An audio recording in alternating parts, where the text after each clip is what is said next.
Never tell me the odds.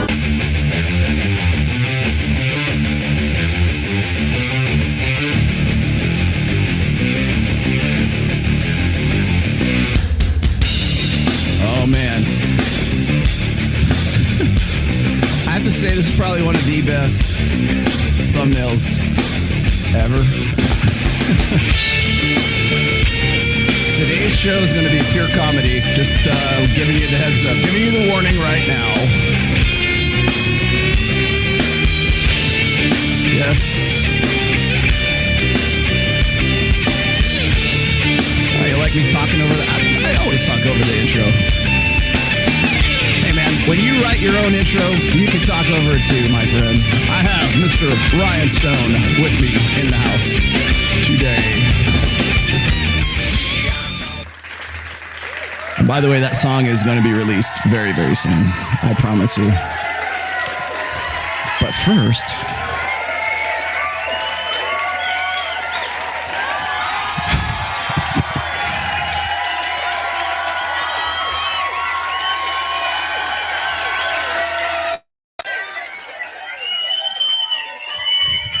First, we have to do this. It's too much. 1, 2, 3, 4, 5, 6, 7, 8, 9. That was okay. Judge Destiny's phone. I'm gonna send you a gym workout thing. I'm so fucking inspired right now. Okay. Let's go.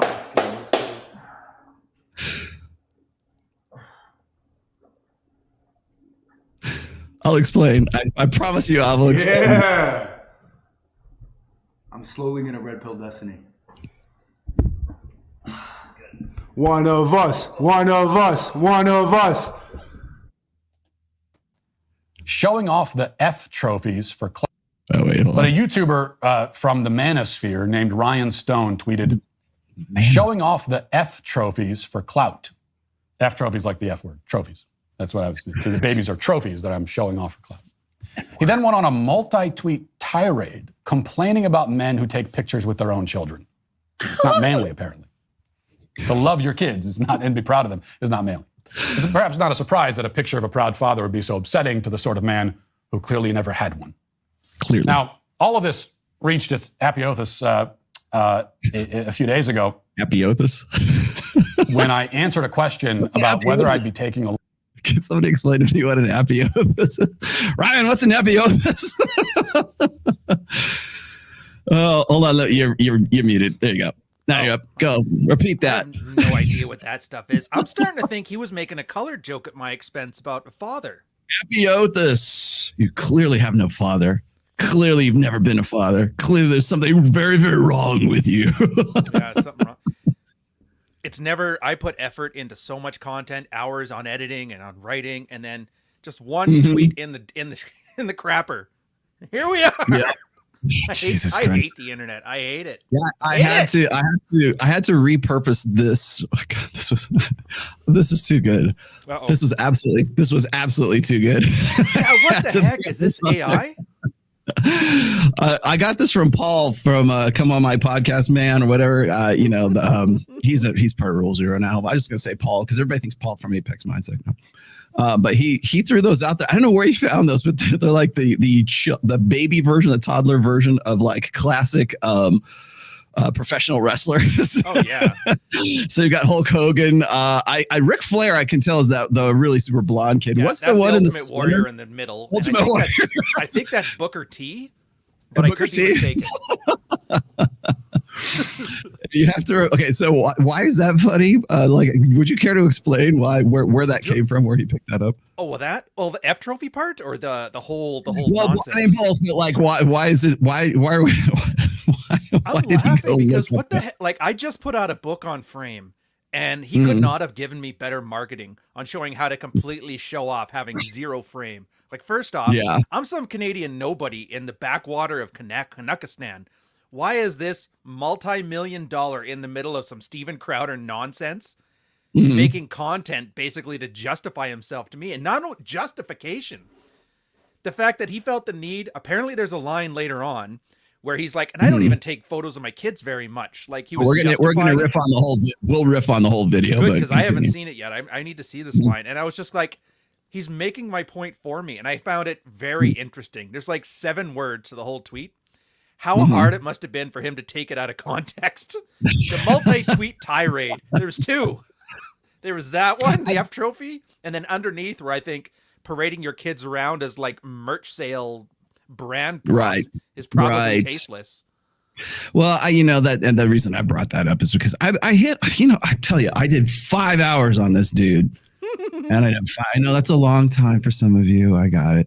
5 hours, 2 weeks ago, 3 weeks now. Well, coming now 3 weeks ago. I did a full video on sort of get back on the plantation kind of thing, and it was really more about the message I'm seeing from like TradCons right now, who are already I don't say embedded, but they're already want to be a part of the manosphere. They have wanted to be. Not like, now.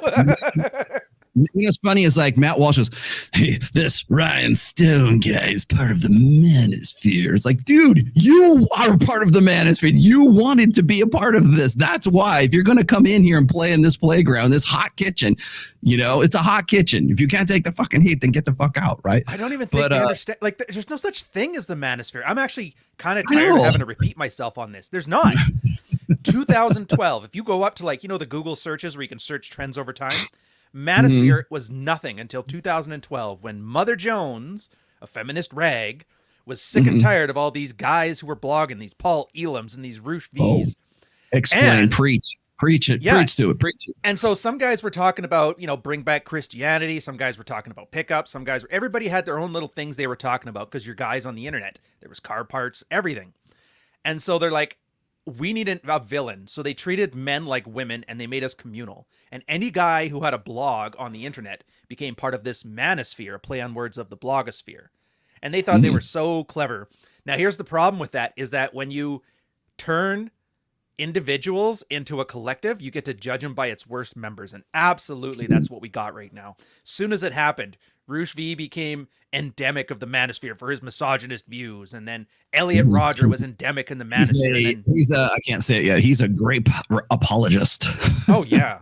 Yeah, and that's the thing. Then it forces guys with no frame who are guys that are just online to have to like defend themselves. Like guys today, it's like, I'm not like Andrew Tate. I traffic women with their consent. And you're like, you realize this whole thing just buys into that the feminine imperative, as you put it. So now we have I have to sit here and justify myself based on some Yahoo somewhere who wants to have an incel revolution and gets himself kicked out of the 21 convention. Shout out to Ivan, Def Ninja. Yeah, respect. Exactly. Gosh, I should have dug that up.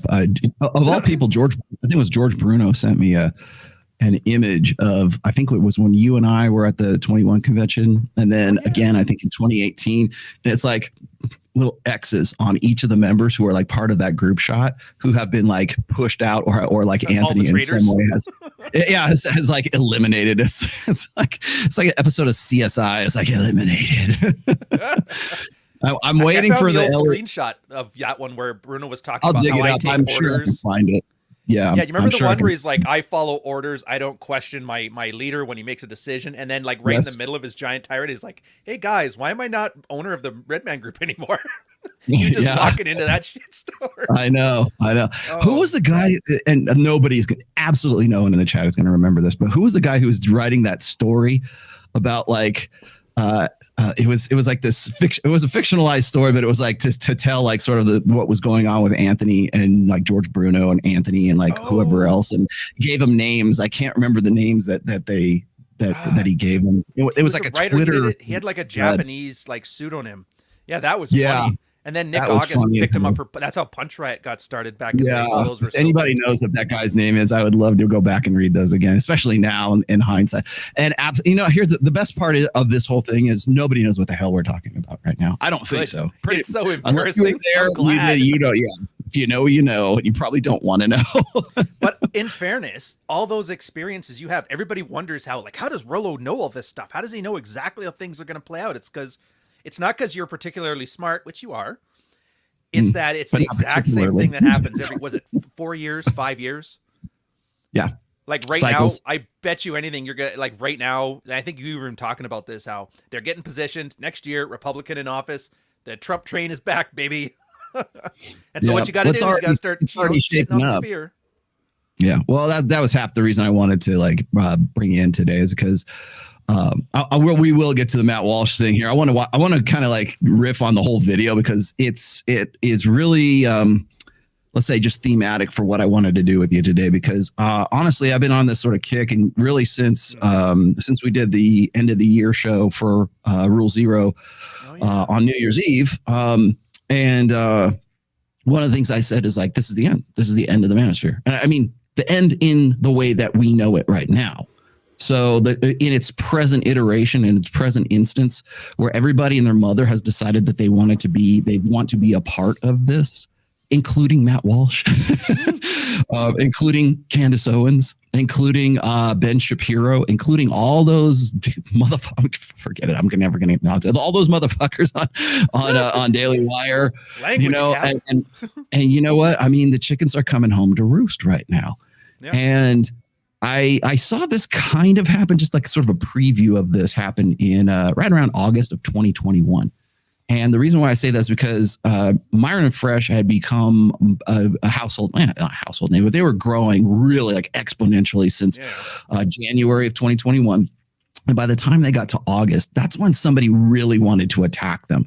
And you know, you've like gotten to a point, you've like sort of excelled to a point where the attacks aren't just trolling you, and they're not just, you know, like, look, you guys, man, you guys are dating roaches. When it goes from beyond that to people trying to like make up shit about you, to like tear you down, to like destroy your brand and destroy, like it's the politics of personal destruction. When you've crossed that Rubicon, that's when you know you've made it, by the way.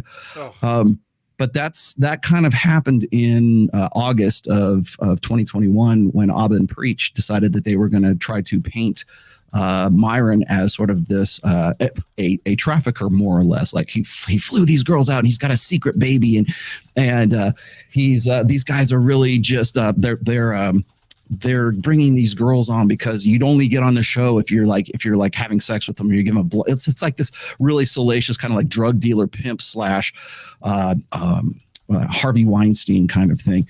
They really want slander. Thank you very much. They wanted to slander them. They wanted to. It's the politics of personal destruction. I've been a victim of it as well, but like not to that same degree. Certainly with Anthony Johnson and the rest of these guys. I was going to say he did some good work.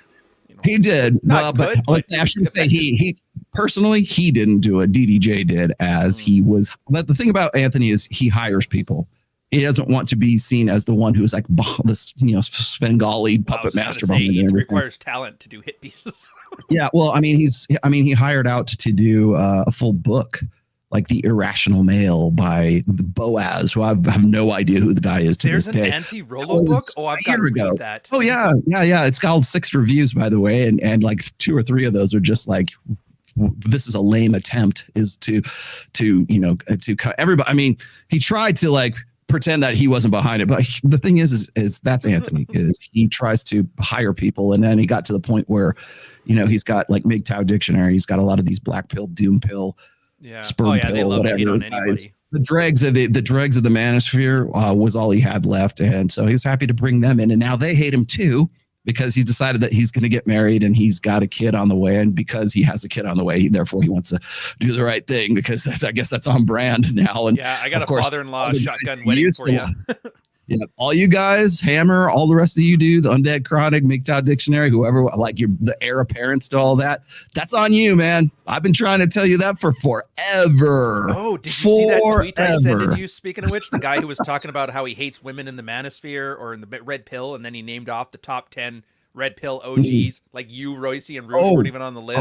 I got wait. Yeah, we're not even on the list. I love that. I'm glad, actually. I'm kind of happy about that. Yeah. This is even better, though. Whereas, I saw this today. Somebody tweeted this to me. You got to see this. This is funny. So somebody it's Chat AI. So it's kind of like Chat GPT, but it's an AI generator kind of thing. I originally, somebody sent me one saying that they tried to get it to do red pill tweets, and it wouldn't do it because it's been programmed not to do anything that is, you know, quote unquote red pill. I guess red pill is probably like a catch term or part of the algorithm, and it won't actually do that. So AI is only as efficient as it's allowed to be, and the powers that be will not let it talk about masculinity. It will not let it talk about anything bad about feminism. There is a if you think you want to talk about the woke mob being included into the think this mob, this is where we're going. But I thought this was funny. Somebody did this. They said, what are some good books written on MGTOW? Right now it knows MGTOW. Okay, so as an AI model, I am not able to recommend books or provide a personal opinion on them. However, I can tell you. Sorry, Dave. I'm not allowed to do that. I can't do that. I can tell you that there are several books that have been written on the topic of men going their own way movement, which is a philosophy. Well, it is true. That is a philosophy. They did get that part right. And a lifestyle. Got that part right, too. That advocates for men to reject traditional societal expectations related to romantic relationships, marriage, and fatherhood. Some of the books that have been written on the topic of MGTOW are Going Galt, A Rational Alternative to Feminism by Rollo Tomasi. No, not in my library. Thank you for creating some bullshit. But I've never written a book like that ever. As to my knowledge, the book doesn't even exist. And I certainly am not responsible for it. If somebody can show me where that book exists and my name is on it, I would like to know. I have never even heard you use the words Going Galt. Clary is the only guy I've even heard. I didn't know what it means till he said it. Yeah, well, I mean, that's from what he had a whole book on it. Yeah, that's Atlas Shrugged is what that is. And then there's The Rational Male by Rollo Tomasi, which of course you won't even find the letters MGTOW in the first book, which is The Rational Male. The next one, The MGTOW Solution, The Case for Male Separatism by Jack Donovan. Is that really that doesn't sound very Jack Donovan? That doesn't sound like that's a Jack Donovan book at all. Like I know Jack Donovan's library. I know the dude, and I mean he's got what Becoming Barbarian. He's got The Way of Men. Yeah, he's got like a Bronze Age pervert vibe to his stuff. But I don't think he has anything that's titled that, right? And then here's the great crap into this system. Then I have no idea. I love this one. The Iron Rules. A Guide to Men Going Their Own Way by Iron Rules. Okay, Iron Rules guy, I really need to talk to you because me and my copyright attorney would really like to discuss the royalties that we're not getting from this. So call me. Yeah. And then the best one. This was the one that I laughed the hardest. The MGTOW Manifesto by Alexander J.A. Cortez. Sweet mother of God. Oh, God. It's important to keep in mind that these books represent the author's perspective and opinions, and not everyone within the MGTOW community holds the same views. Well, I got that right, too. It's important to critically examine any community or movement and to challenge any views that are discriminatory or harmful. How about we begin by challenging that like 0 of those books are MGTOW books and are fictional works of some sorts.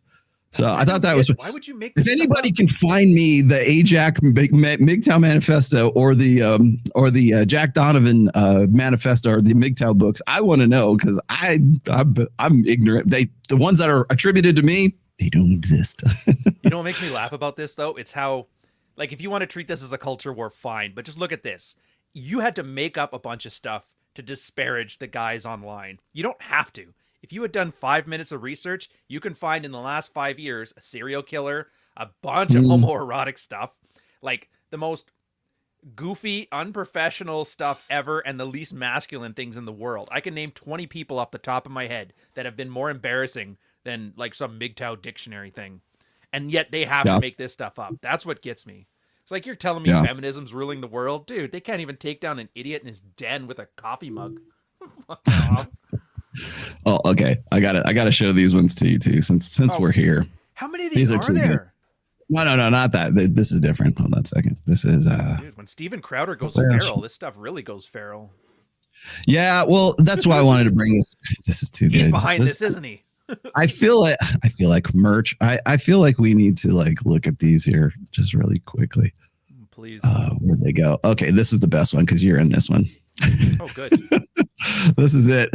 What the? This is from, I think, this is a Patriarch Edition one. Okay, so all the dudes with the X's are like people that Anthony has like screwed over in some way, and they've been kicked out. So I don't know who the dude is at the top. What did you do to Pop, man? How can you be a bitch to Pop of all people? Dude, let me tell you something. The fact that Socrates is out of this whole mess is sort of very interesting to me as well. That's one. Where's the other one here? This one's really good. Dude, who was putting on lipstick when they started crossing out those things?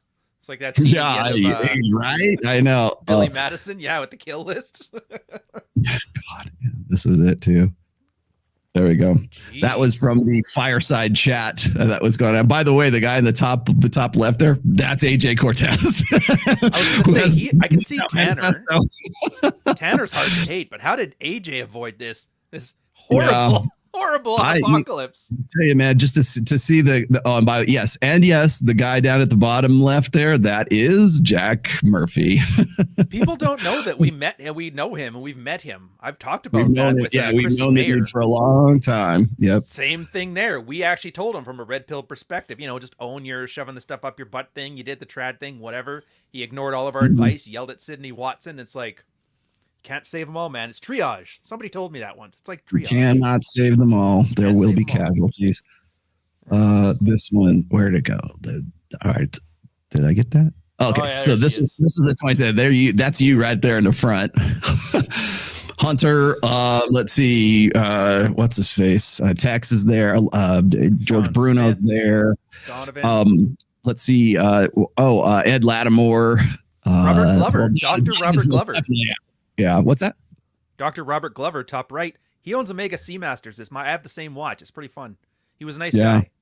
Yeah, I'm unfortunately, glad he avoided all of this nonsense. Alan Roger Curry, you can't really get an X on him because he never got canceled before he passed away. Trying to think who else would be a part of this, but this is I had to laugh when I saw this because this is remember this was 4 years. Well, now it's that was 2017, so that would have been 6 years ago now, right? But yeah, I think when we talking about cycles and how these things sort of turn around. I mean, look at what's happened with. I mean, not every one of those dudes, but certainly a guy like Jack Murphy. I think people when they see Jack Murphy and they see the beard, the cuck beard, right? They know the cuck beard. They don't know who it's attached to. He's a meme now. He's not even a person anymore.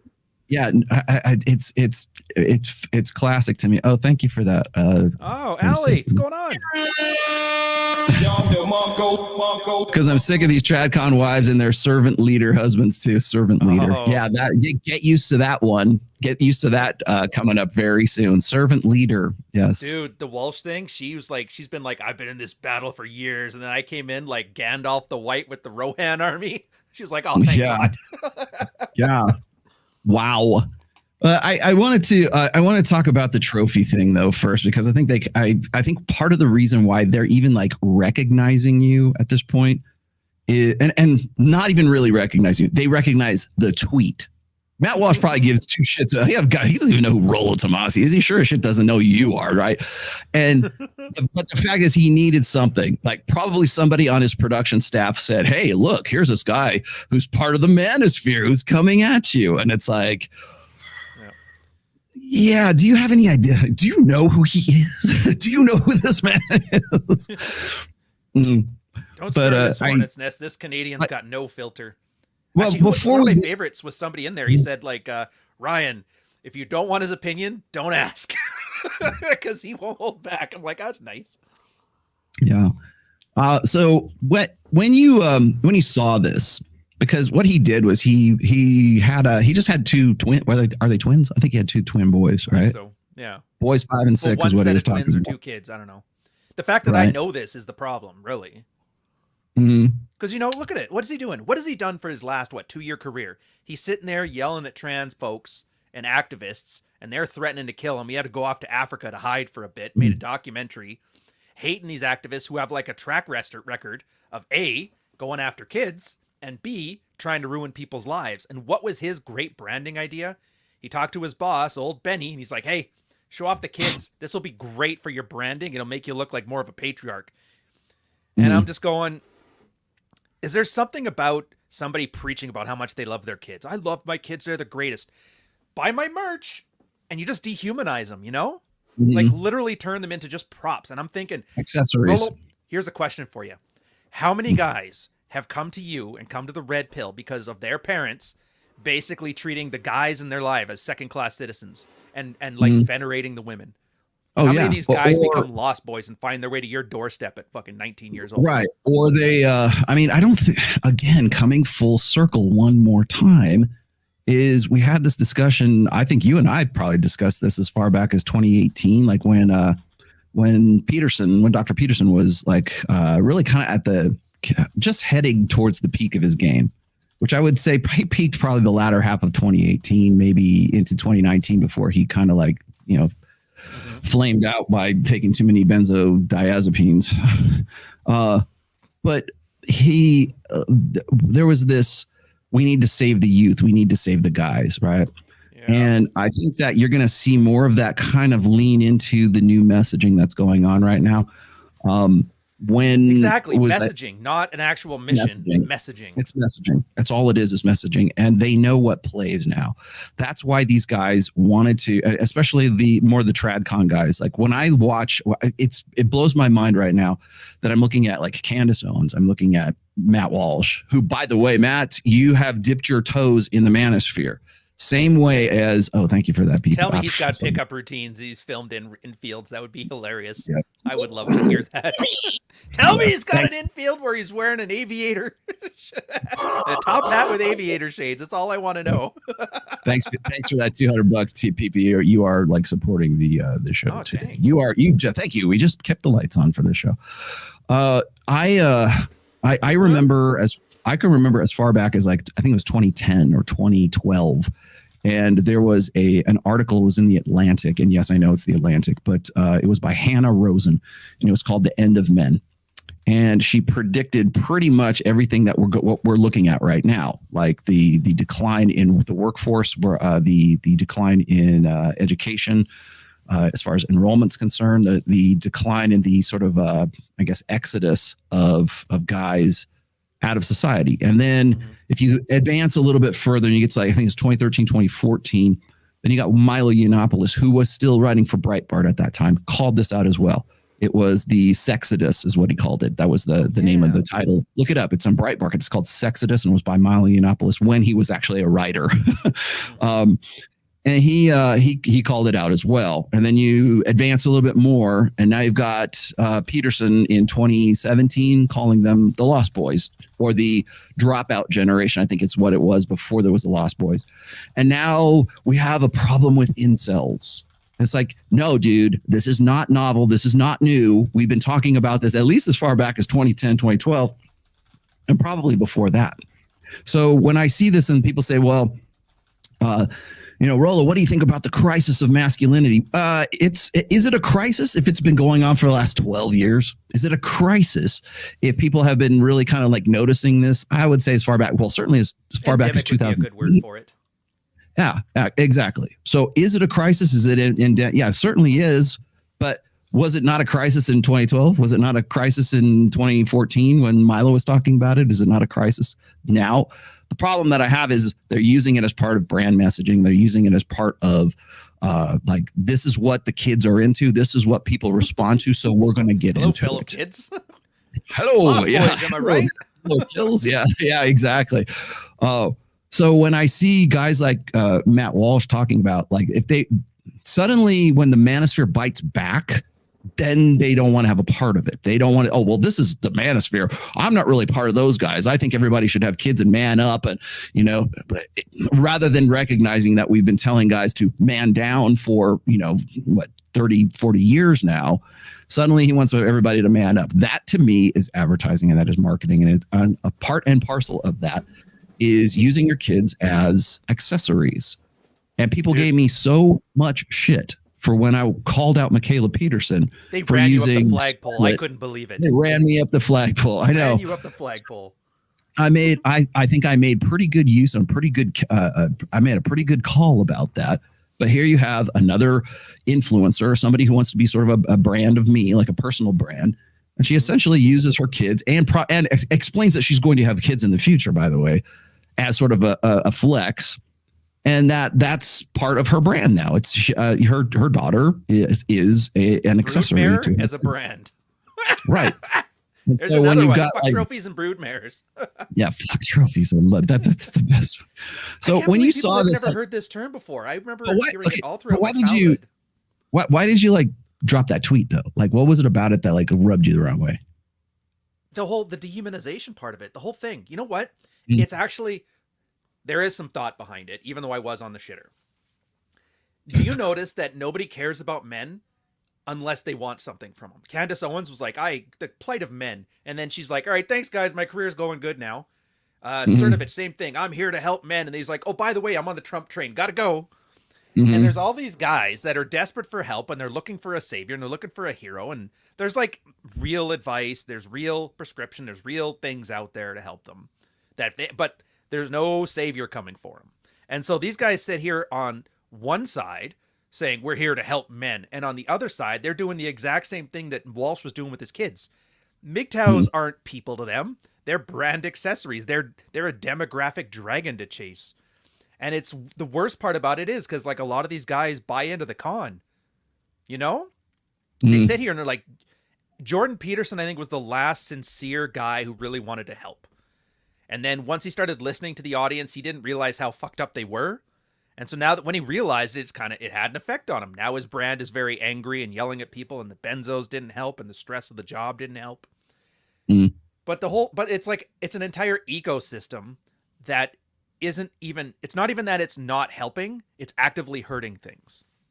Honestly, if the internet disappeared tomorrow and there was just Rational Male and frame books floating around, I think that would be far better for men in the next 20 years than 20 years of us having to shit on Daily Wire doing some branded bullshit. I really do.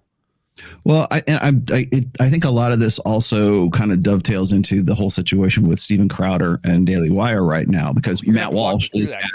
I'm so in the dark. So, and I'm gonna give you the bonehead version of this because I think a lot of it is probably still under the carpet. But you've got Ladder with Crowder, Steven Crowder.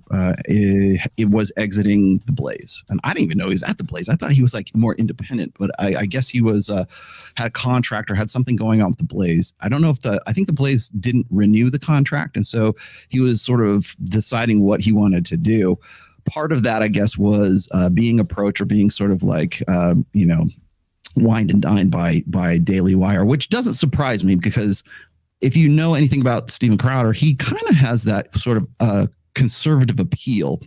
But the problem with Crowder is, of course, he does. Oh, yeah, exactly. And I've given Steven Crowder a lot of shit, especially another guy who wants to dip his toes in the manosphere. And again, I think of all those guys doing that who are like sort of big name brands, I like Crowder better than the rest because it seems like he's not afraid to kick people in the teeth. He's not afraid to punch right or left. So when I watch a guy from Montreal, yeah. When I have given him grief in the past, but it's only because I see him dipping his toes in the manosphere, and I'm thinking, get me to do it for you. Let me explain this to you in terms you can like really sort of sink your teeth into. I want to give him a better show. I would love to be on his show. I would love to have some sort of relationship with the guy, but he's trying to sort of get into it, just sort of dip his toes in, because I think on some level he's kind of like Chris Williamson as well, who wants to be associated with red pill topics, associated stuff, with none of the bad stuff. But everything, but it has to be sanitized. It has to be squeaky clean. It has to be presented in such a way that he doesn't lose half of his audience, which is the girls who like moon over him. That's the problem. You got to take guys, warts and all, man. If we were squeaky clean and perfect, it just doesn't work that way. Somebody's gonna hate you. Yeah. So that version of Steven Crowder is not really, I don't think aligns really well with what the Daily Wire is looking for. They're looking for, they already licensed Peterson. They already licensed Matt Walsh. They've already licensed Candace Owens.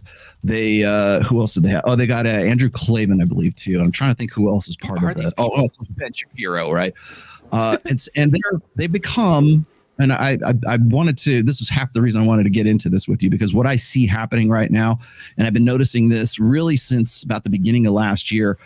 I went out to the Blaze and I did a show with Sydney Watson. This show with Sydney Watson and Elijah Schaefer a week before the infamous the Fuck You Heartfelt episode with good old Jack Murphy. And I wish they would have said so. You know, again, paid the price for not knowing who you're dealing with in the manosphere. Oh man. The guy from Tim, because Jack Murphy was part of Tim Pool's crew for a long time, and they're like, hey, we want some of that juice. Well, we can't get Tim. Who can we get? Oh, this guy named Jack Murphy. If I'd have known, I would have warned him. I didn't realize he was going to be on like the week after I was on, but I was out there and I'm at the Blaze, which is, by the way, Glenn Beck's conglomerate, his media aggregate. And so there's the Blaze. Then there's PragerU, who's trying to appeal to the kids, trying to be cool with the kids. They got that one black girl, Amala, who is doing her best to make old, aging Dennis Prager, who's got to be pushing 80 by now, make him cool. So they talk. So you got Dennis Prager on her show, which is on the PragerU conglomerate, channel, trying to in some way be relatable with Andrew Tate. I'm sure he's probably regretting those episodes right about now, but he wanted to say, hey, I'm just as cool as Andrew Tate. I agree with what he's saying. I don't really agree with how he's saying it, but I agree with what he's saying. It's like, okay. Enemy of my enemy is my friend. Therefore, human trafficking. Well, let's wait till all the facts are in, sir. But they all wanted a piece. And so now you've got PragerU, you've got the Blaze, you've got Daily Wire. Valuetainment, I would add to that too, because I know that Patrick Bet David really wants some of that juice as well. So you see what's going on, and that's the conservative side of things. There's also other sort of like media conglomerates that are gobbling up all of these content creators, and for some of them, but not us. Yeah, never us. Because we're kind of, they're never going. Well, I shouldn't say us. They'll never. We're not one dimensional. Well, like look at Spotify, for example. Spotify, I would also include in that sort of aggregate, company. So it's got this umbrella company, and they got content creators underneath that are part of, say, like the Blaze moniker, their logo, right? Or whatever. It's almost like, and I compared it to this is during, like, I think it was like the 50s or the 40s or 50s, when like ABC, CBS, BBC, all of these commercial television broadcasting networks, they did pretty much the same thing. They gobbled up all these content creators, which were like, oh, I want the I Love Lucy show, or the whatever the shows were, the Honeymooners, Father Knows Best, that kind of show, the Twilight Zone. They had all of these really great shows, and then of course what they're doing is pretty much similar to what these guys are doing right now. The problem is that this is all based on, it has one fundamental weakness. Most of these are based in YouTube, and YouTube is always going to be sort of the gatekeeper to all of this. So you've got like the Daily Wire, who understands that YouTube's audience, or excuse me, Crowder's audience is all based on YouTube, and so they can't have him get canceled on YouTube, so therefore they've got to have some sort of control over that. Oh, is that this whole where Ben was known for yelling at Susan Wojcicki or whatever? Yeah. Everybody's making fun of him. Oh, I get it. He's so outside the system. He just happens to have the CEO of YouTube on speed dial. I'm like, well, and that's also the thing is you have these content creators who are all, now they're competing with each other. So, for instance, like when Andrew Tate and Tristan Tate get canceled, then everybody wants to be canceled too. They see, oh, he got canceled. Hey, we got canceled too, and so therefore it's like now suddenly Jordan Peterson lost his Twitter, and then he got it back, right? Well, that lost his Twitter means, hey, I'm on your side. We're all part of the same team. We're all part of the same tribe. It's that they could simply just like stop tweeting or cancel the account and then bring it back up if they wanted to. If they wanted to, or they say something inflammatory, get themselves canceled, don't make too much of an effort to get reinstated. And then later they do, courtesy of Elon Musk or whatever else. And so it's almost like Munchausen syndrome, where it's like you want to fake a sickness because the other guy who actually has the sickness is getting a lot of sympathy and a lot of attention. And so you fake the sickness so that you too can get the same level of attention and sympathy as well. It's almost like brand, like influencer Munchausen syndrome. The other thing that gets me on this, I've noticed this. I did like a follow-up on the Matt Walsh thing. Mm-hmm. And you can actually check your analytics, like how many views does this get, how many likes, how many people subscribe to it. So the Red Pill actually used to have a pretty decent marketing strategy back in the subreddit days. Mm-hmm. You put out posts and you say what you're going to say, but you have to make it acrimonious and very female unfriendly. Otherwise, angry guys wouldn't listen to it unless it has a little bit of hate in it. Mm-hmm. But then like Vice or somebody else would pick it up. It's like how to get laid like a warlord. And they would plaster it everywhere. Look at these evil men talking about getting warlord status. And then they would notice that 50,000 subscribers would come in. And then you put a post up afterwards like, hey, welcome, new channel. And then they'd walk you through like the actual stuff to do. And it was like after a dozen of those, it was working well. And that's when I tried it here. My question is, I don't know if Daily Wire I think it's like fake popular because that trend didn't happen. Yeah. Normally what happens is then after this, I fight with Walsh, a bunch of people that follow Walsh. Hey, he hates this guy. Let's check him out. That never happened. So what I'm starting to think is the reason that they're doing this is because they don't have a body, like they don't do anything. Yeah. What is it that Crowder has done? Take away all of his screen time. You take away yours, you got the Rational Male, you got the blogs, you got work, right? Yeah. And so when you're on that's why you can have a 4-hour live stream because you know what you're talking about. I can do that with a 2-hour live stream. I know what I'm talking about. I don't think they know what they're talking about. No, so they have to drum this stuff up so they have content. Yes, exactly. So when you look at like, say, Matt Walsh, for instance, perfect example. Yeah. You tweet something out. You've got a book. You've got history in all of this. You're calling this dude out, and Matt Walsh, because he's Matt Walsh, thinks you're just some like Bush League, manospherean guy who has a wild hair up his ass because he posted pictures of his kids. Right? It's like, no, dude. Like you and I and pretty much everybody in Rule Zero, and there's so much history here, but he has no earthly idea about that. But you didn't even bother to check. You're easy content. You are everyone is turned into Anthony Johnson, right? Mm-hmm. Everybody else does the work. He facilitates the broadcasting of it. He facilitates the delivery of it.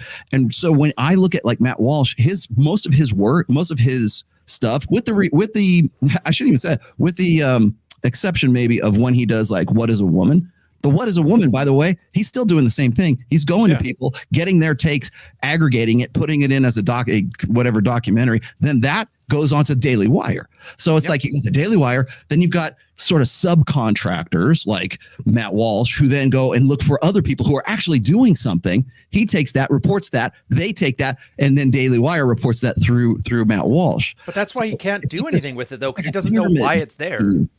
Yeah. He's just wearing it as a skin suit. And that's what gets me too. Cause like they report I don't think they're popular. The way that people will agree with it. Like where do they get 50 million to spend on Crowder? I don't think there's 50 million in revenue from this. Either that or I am under monetizing the shit out of my brand. Right. And then this comes up. Why is he hating on Matt Walsh? See, it's not about Matt Walsh, man. I don't give a fuck about Matt Walsh. Then what happens is if you happen to agree with Matt Walsh or Andrew Tate or Jordan Peterson or Candace Owens, why would you be hating or Pearl, for example? Why would you be hating on them? Pearl does exactly the same thing that Matt Walsh does. She's just not contracted yet, and she probably will get contracted at some point.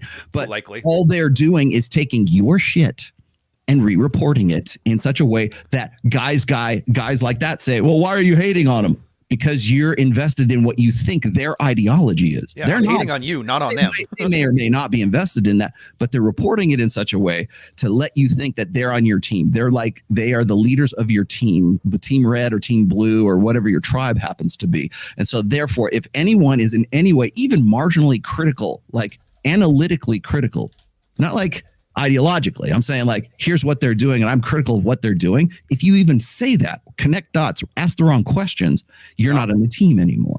But you know what I love about that? You made the perfect point. This would have been like half a year ago.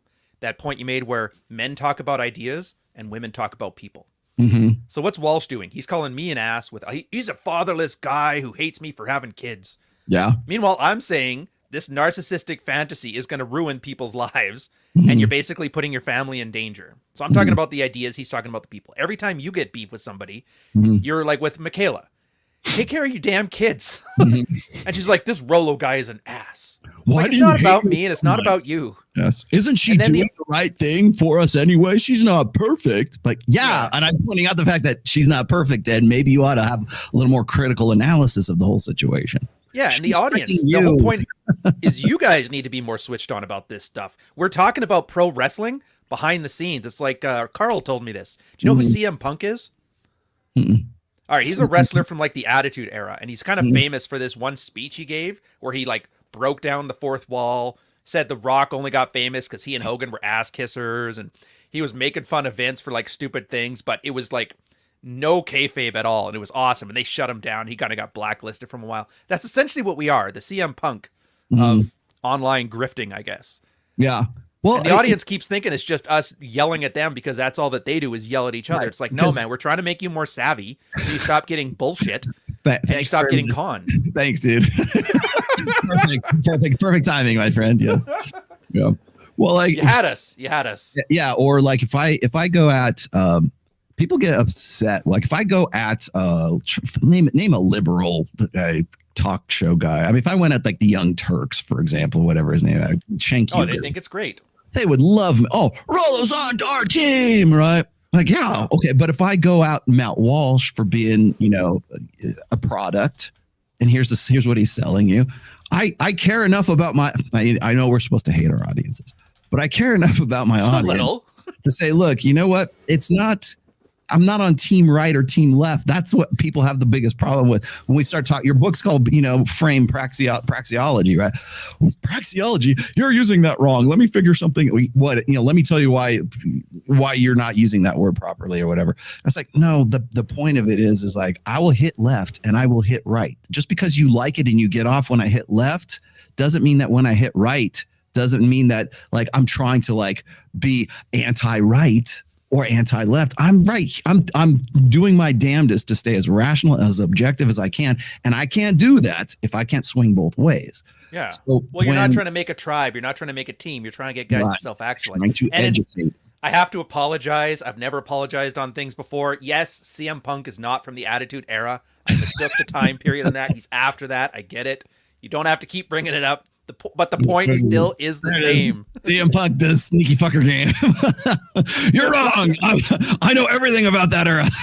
There's always somebody. You're that guy. Okay. But I think people mistake this. They keep thinking that conservatism is red pill and blue pill is liberals because of, trans and all that stuff. It's like, no. Conservative, the TradCon guys, they're not mad that feminism has a boot on the neck of men. They're just mad it's not their boot. And so all of this recruitment drive stuff is just to get another boot. People forget, like, war on terror, conservatism, that was not good for men at all. Yeah, when I had this, I realize I bow down to your superior kung fu when it comes to memeing. Memeing. Thank you, sir. Dude, you have the crown. I defer to your greatness. However, there's one meme that I think I put out, and it's I have to dig it up. It's a meme of this guy is being held to the ground by two police officers. And it's like a kind of a cartoonish kind of illustration kind of meme. Yeah. And one of them's female and one of them's male.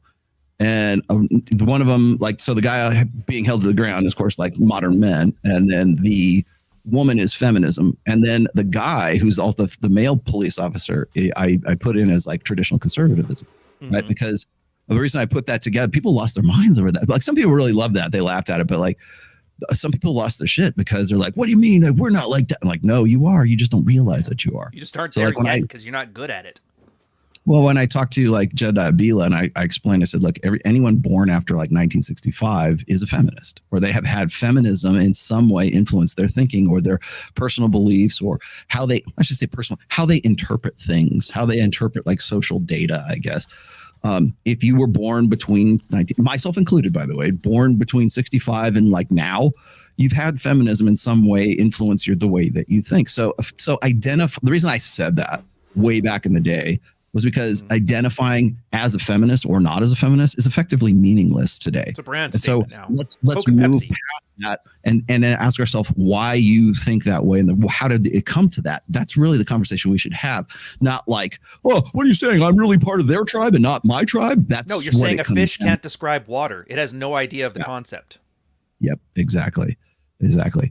So what I'm seeing right now with the Crowder thing, by the way, so let me explain just in layman's terms here is he went on, made a some sort of a video about how he was sort of in contract negotiations with some nebulous company I think a lot of people probably could figure it out by sort of the subtext of what he was talking about, but it happened to be Daily Wire. He didn't say Daily Wire, but it was revealed later on that I forget who Ben Shapiro's partner is in Daily Wire. That's Ben Shapiro's one main partner, and then there's the other guy. That dude comes out and says it was us. He was trying to like head him off at the pass. He was trying to get out ahead of a story that he knew was going to come out and be a bad thing. And he took the bait, and Crowder knew. I think Crowder knew he was going to do this because Crowder recorded the phone call, like with a tape, like an actual cassette tape thing, where he was recording the call. So 80s. And he played it live, and of course it is that. And I think the call itself was actually more damning than anything else, because he's like, yeah, some guy, people have to be wage slaves before they can actually come up, kind of thing. He was like very mercenary and very kind of over the top with his, trying to explain. Was he given the whole "we'll pay for you an exposure" kind of speech? Yeah, well, not so much that, but I mean, they were seriously offering him like $50 million over the course of like 4 years, so it was like an NFL contract, and he was. So he had his Dave Chappelle moment. Yeah, but he was at good analysis. It was almost like a Dave Chappelle moment. And so they wanted him to sort of behave himself. You're going to get this amount of money over the course of 4 years. You can't say anything that's going to be inflammatory, that's going to get you kicked off of YouTube, because they knew, at least they knew this. They knew that the majority of his following is on YouTube.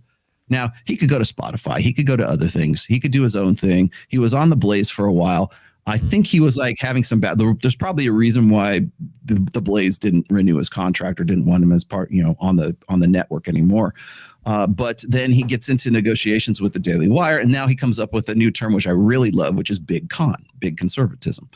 I love the double entendre with that one. Watch that term, because that'll be a big deal going forward, because people will be against big con just in the way that they're against big pharma, against big tech, against big whatever, because what I'm seeing right now is the larger these companies become, these aggregate companies I was talking about, like PragerU and Daily Wire and the rest, the larger they become, the more faceless they become, the more inhuman, the more concerned really with the content creators. And those content creators are dependent upon guys like you and me who are actually doing shit so that they can talk about shit, so that Daily Wire can say, hey, we got this guy who's really popular who talks about your shit.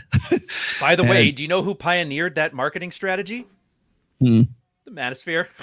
Yeah, more or less. Cernovich and Tucker Max and what's his name? Ryan Holiday.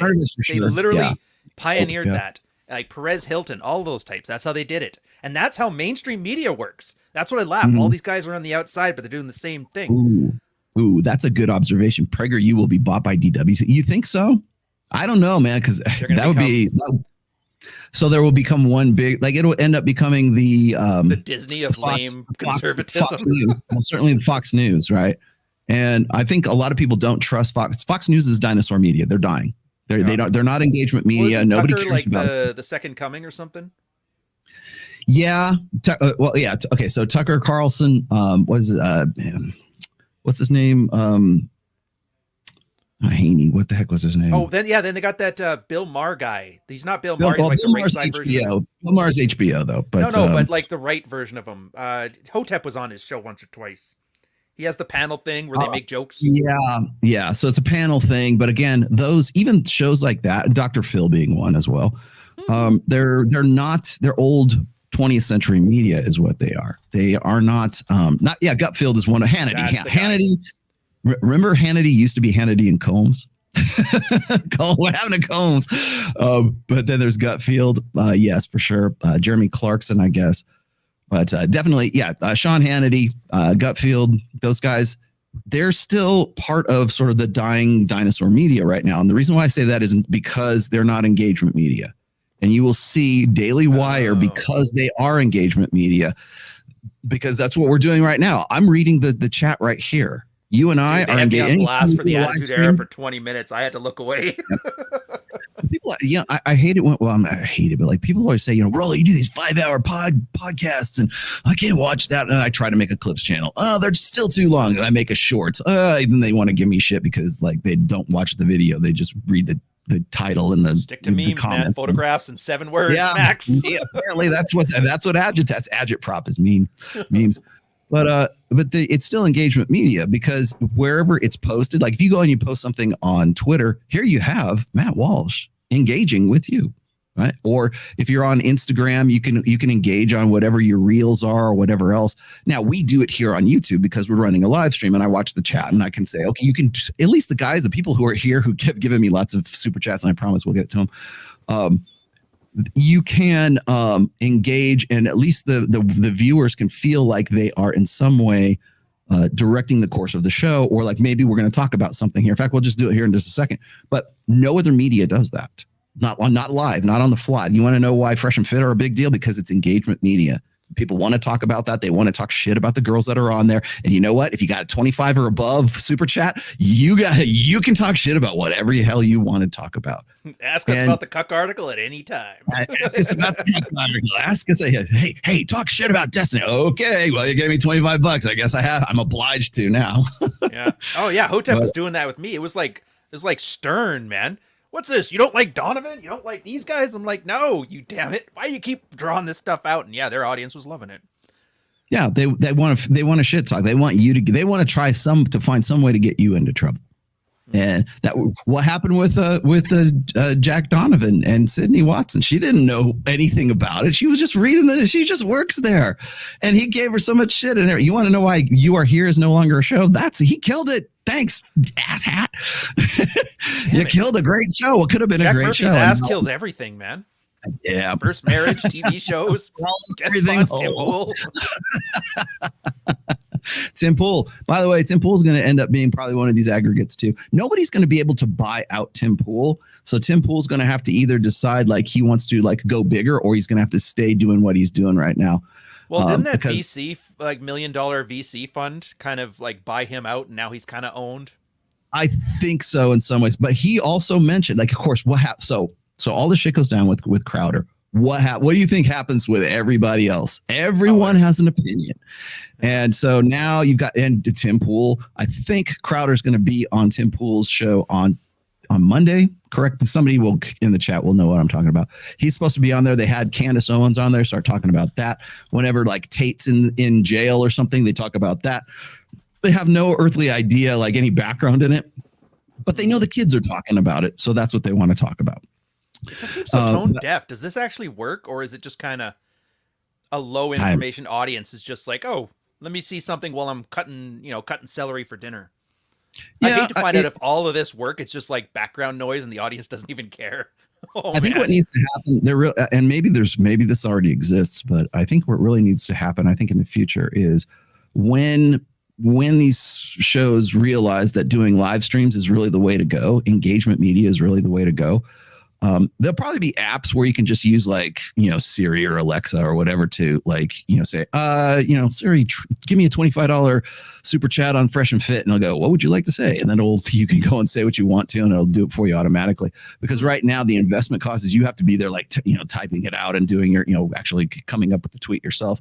But they'll find a way to sort of like streamline that process, I think, at some point, so that it automatically goes. Yeah, it would be. And it'll probably cost you a good chunk of change in the beginning, but I think that's probably the way it'll end up being, if you really want to be a part of it. But you're right, there's an investment cost, because like I do a 5-hour podcast. I'm glad you all PP's the only guy who comes in here regularly, gives me $200, but but for other guys, like they're like, if you go and you look at the chat with Tim Pool, and he's got 65,000 people in a live stream, and the chat is just shooting up. Even in slow mode, it's just like a stream.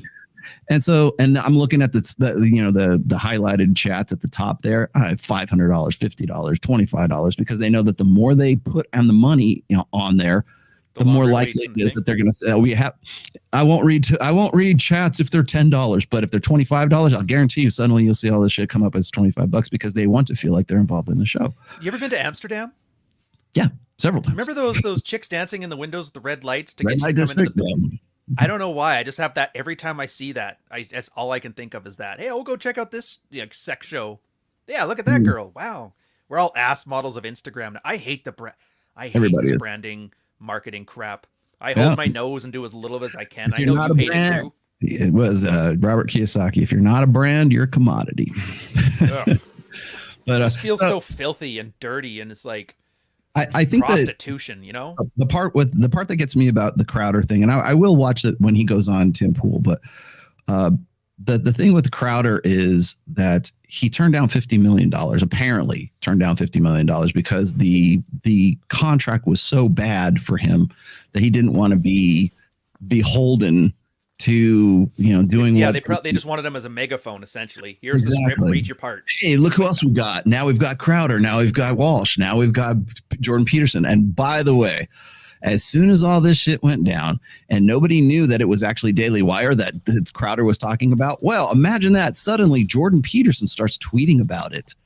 No, it's actually it's Michaela sock puppeting her dad on Twitter. Jorkayla was tweeting and started mouthing off about like, oh yeah, the little guy gets screwed, and trying to like be on like the underdog side, because she obviously knows who Crowder is. I doubt that. Yeah. I doubt seriously that Jordan Peterson knows who Steven Crowder is, but Michaela Peterson knows who he is. So she starts tweeting about it, not knowing that it's actually about Daily Wire, who her dad has had a license and a contract with for like probably over a year now, which is why, of course, he's in Nashville. She was in Nashville for a while trying to get a contract with the Daily Wire. That didn't work out. Now she's in Miami doing her thing. And she's, wants to explain how, Steven Crowder just doesn't know how to negotiate a contract and all this other stuff. Like, no, dude, Michaela. Does he have to?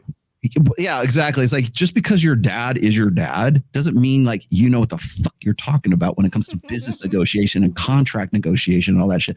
We got our attorney involved. Do you not think that like Crowder would not get his attorney involved too? Or would he not even bother with it if it was such a shitty contract that he didn't want to have anything to do with it, to the tune of $50 million? No, he saw content. $50 million is in the background here going like, hey, this is what you phone call and contract with Steven Crowder's 2 brand new twins that he was showing off to the camera. Mm-hmm. At least that's not a person you're dehumanizing, so at least I can respect that. Well, Walsh can't say anything like all that inflammatory that would get him kicked off of YouTube. I noticed the only thing he even said to shit on me, he just repeated back what I said and had an accusatory tone. There was nothing in there making fun of me, except for at the end where he didn't even say I must be a fatherless kid. He just kind of inferred it. Yeah, well, they can't. The other thing is when you look at these content creators such as Matt Walsh or Candace Owens, or really, there's a reason why like they don't do live streams, because they know that if they did, they'd get called out on their bullshit and have to respond to it. So you'll notice that most of their stuff is all pre-recorded video. Yeah. And there's most likely their editors and the people behind the scenes are vetting it to say, will this get us kicked off of YouTube if we do this? What makes us look positive. And that's the exact reason people are going to YouTube and avoiding legacy media, is to avoid that prefabricated stuff. This is what I don't get. Like, how bad a content creator are you where you think you need to sign on with Daily Wire? Do you remember Machinima back in the day? They were like the gaming network, and everybody was signing up to them, got these crappy contracts. And then people like PewDiePie figured out you don't need them. Like, Steven Crowder doesn't need 50 million. He doesn't need Daily Wire. He can do his thing from his office, hire his own people. And if he wants to have a network of people, he can do what we did. You and I, no commercial connection whatsoever. But I'll come onto your show. You'll come onto mine. I'll lead them into yours. If I see you're doing one, I can do a redirect. Like, I don't need a contract from some other company. And they could say that if they're paying him 50 million, that means they're probably going to be able to make 100 million from him. And the cost of entry are so low. What's stopping Steven from just going off and making his own 100 million then in that period? Yeah. Well, that's what I can't figure out. Like, why are they so attached to having somebody else do this work for them? Well, the only answer I have is this, like Michaela Peterson, where she doesn't know what the hell she's doing. She's just riding off of dad fame.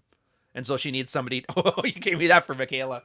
There you go. So she is like, I don't know what I'm doing. I need a team of people to teach me how to talk on camera and what to say. And she still can't hire him. Every day, every like other week, she's looking for a new producer or somebody to do post-production for her. Yeah. Meanwhile, who are the most successful people on YouTube? They're all like single people doing their one thing. Like PewDiePie, biggest guy in the world on YouTube. And what's he do? He just sits in his room and he does his videos. Crowder, I think, was even doing that. Or even Sargon of Akkad, same thing. He didn't join a network. I'm making my own Lotus Eaters news channel, and I hired some people and I started a thing.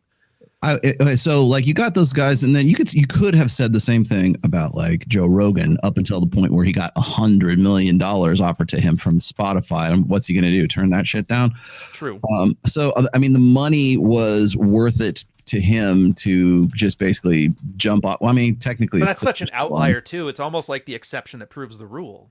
Yeah, but he's also sort of independent in a way. Like, is he going to like tone down his show because he's on Spotify? Probably to some degree, but he doesn't have to worry about this. He doesn't have to have the same concerns as like, say, like Steven Crowder being on YouTube, because YouTube is going to say, you can't talk about that. You can't talk about those things. You can't say the N word, which is not the one you think it is, but the Germans in 1930s, right? You can't say those kinds of adjectives or those kinds of nouns on our platform, and therefore you're limited by that.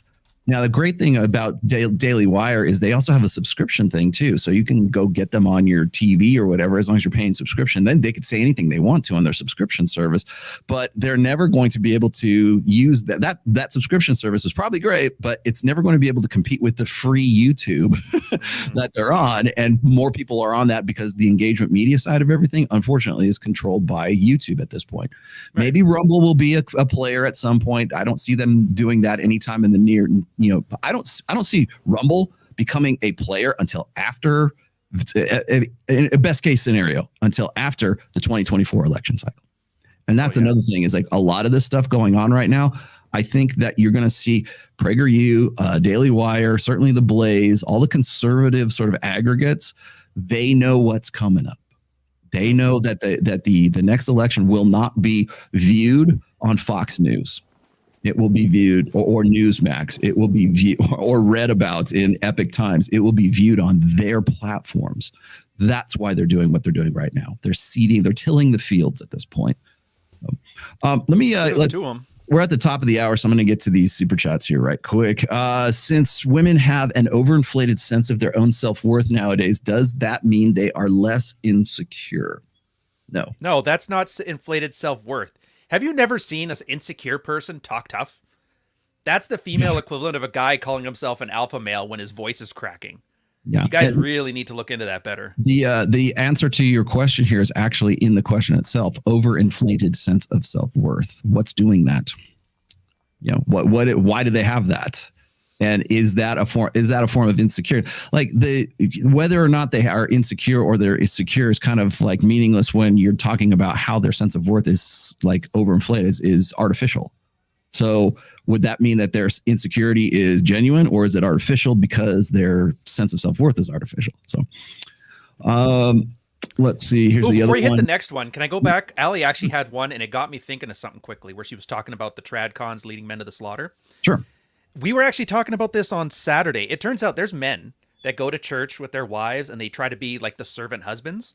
You wouldn't believe how many of those you wouldn't believe how many of those wives are like physically abusive. And like guys will show up to church with black eyes. It's like a 1950s reversal. He fell down some stairs. Oh, she loves me. I just do such stupid things sometimes. I think a lot of people kind of miss this on the trad thing too, where a lot of these guys are basically trying their best to be the best servant ever, and she's just beating them for it. I like that. I like that this was a servant leader kind of thing. I've been talking to some guys. I think it was the Iron Disciple guys. Who, by the way, if you don't follow Iron Disciples, you probably should. They're the only like sort of Christo red pill guys that I think have any kind of genuine, authentic curiosity about this stuff. And it's not so much a brand to them as it is like, this is what we want. They want to have discussions, which I like. But there's a lot of talk, I think, from some old school, like more like evangelical guys who want to be part of the manosphere, let's say.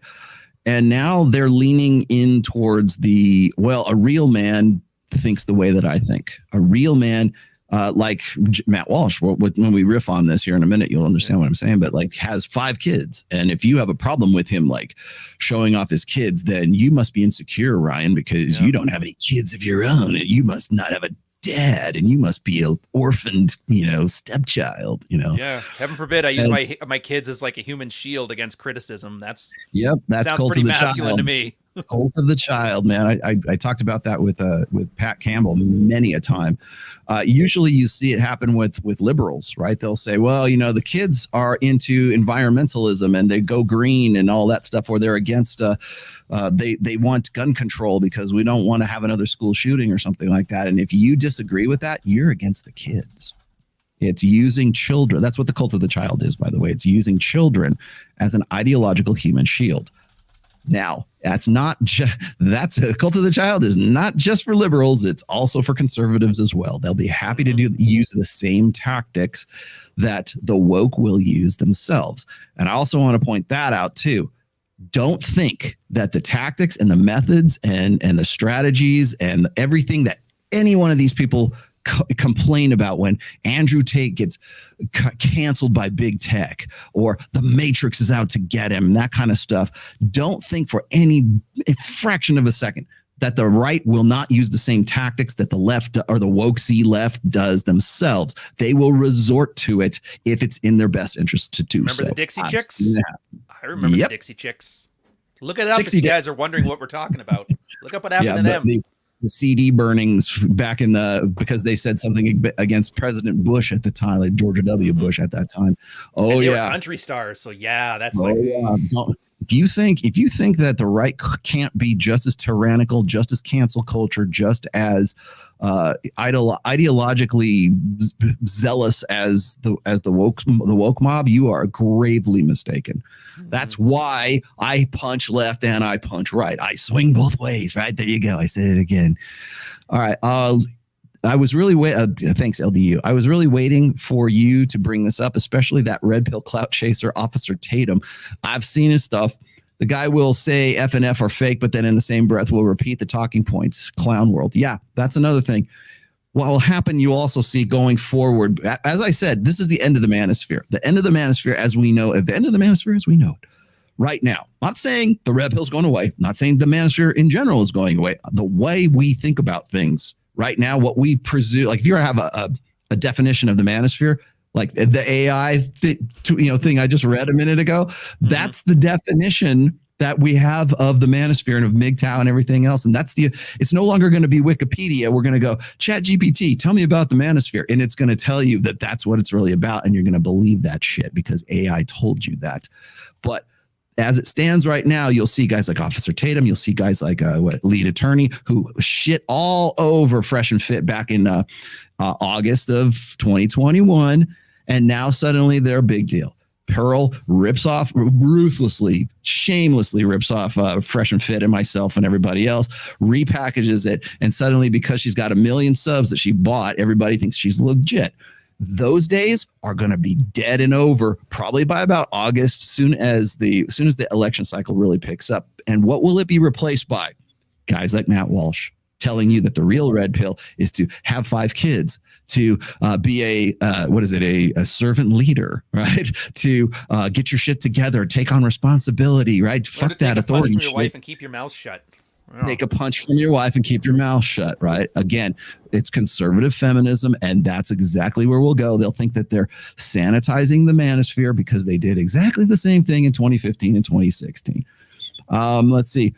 2-bit user for women, it's who hurt you. For TradCons, it's you never been a father or had a good father. Yeah, I've never been to prison, but I'll tell you all about avoiding that. Yeah. Well, it's emotionalism, right? It's an appeal to emotion.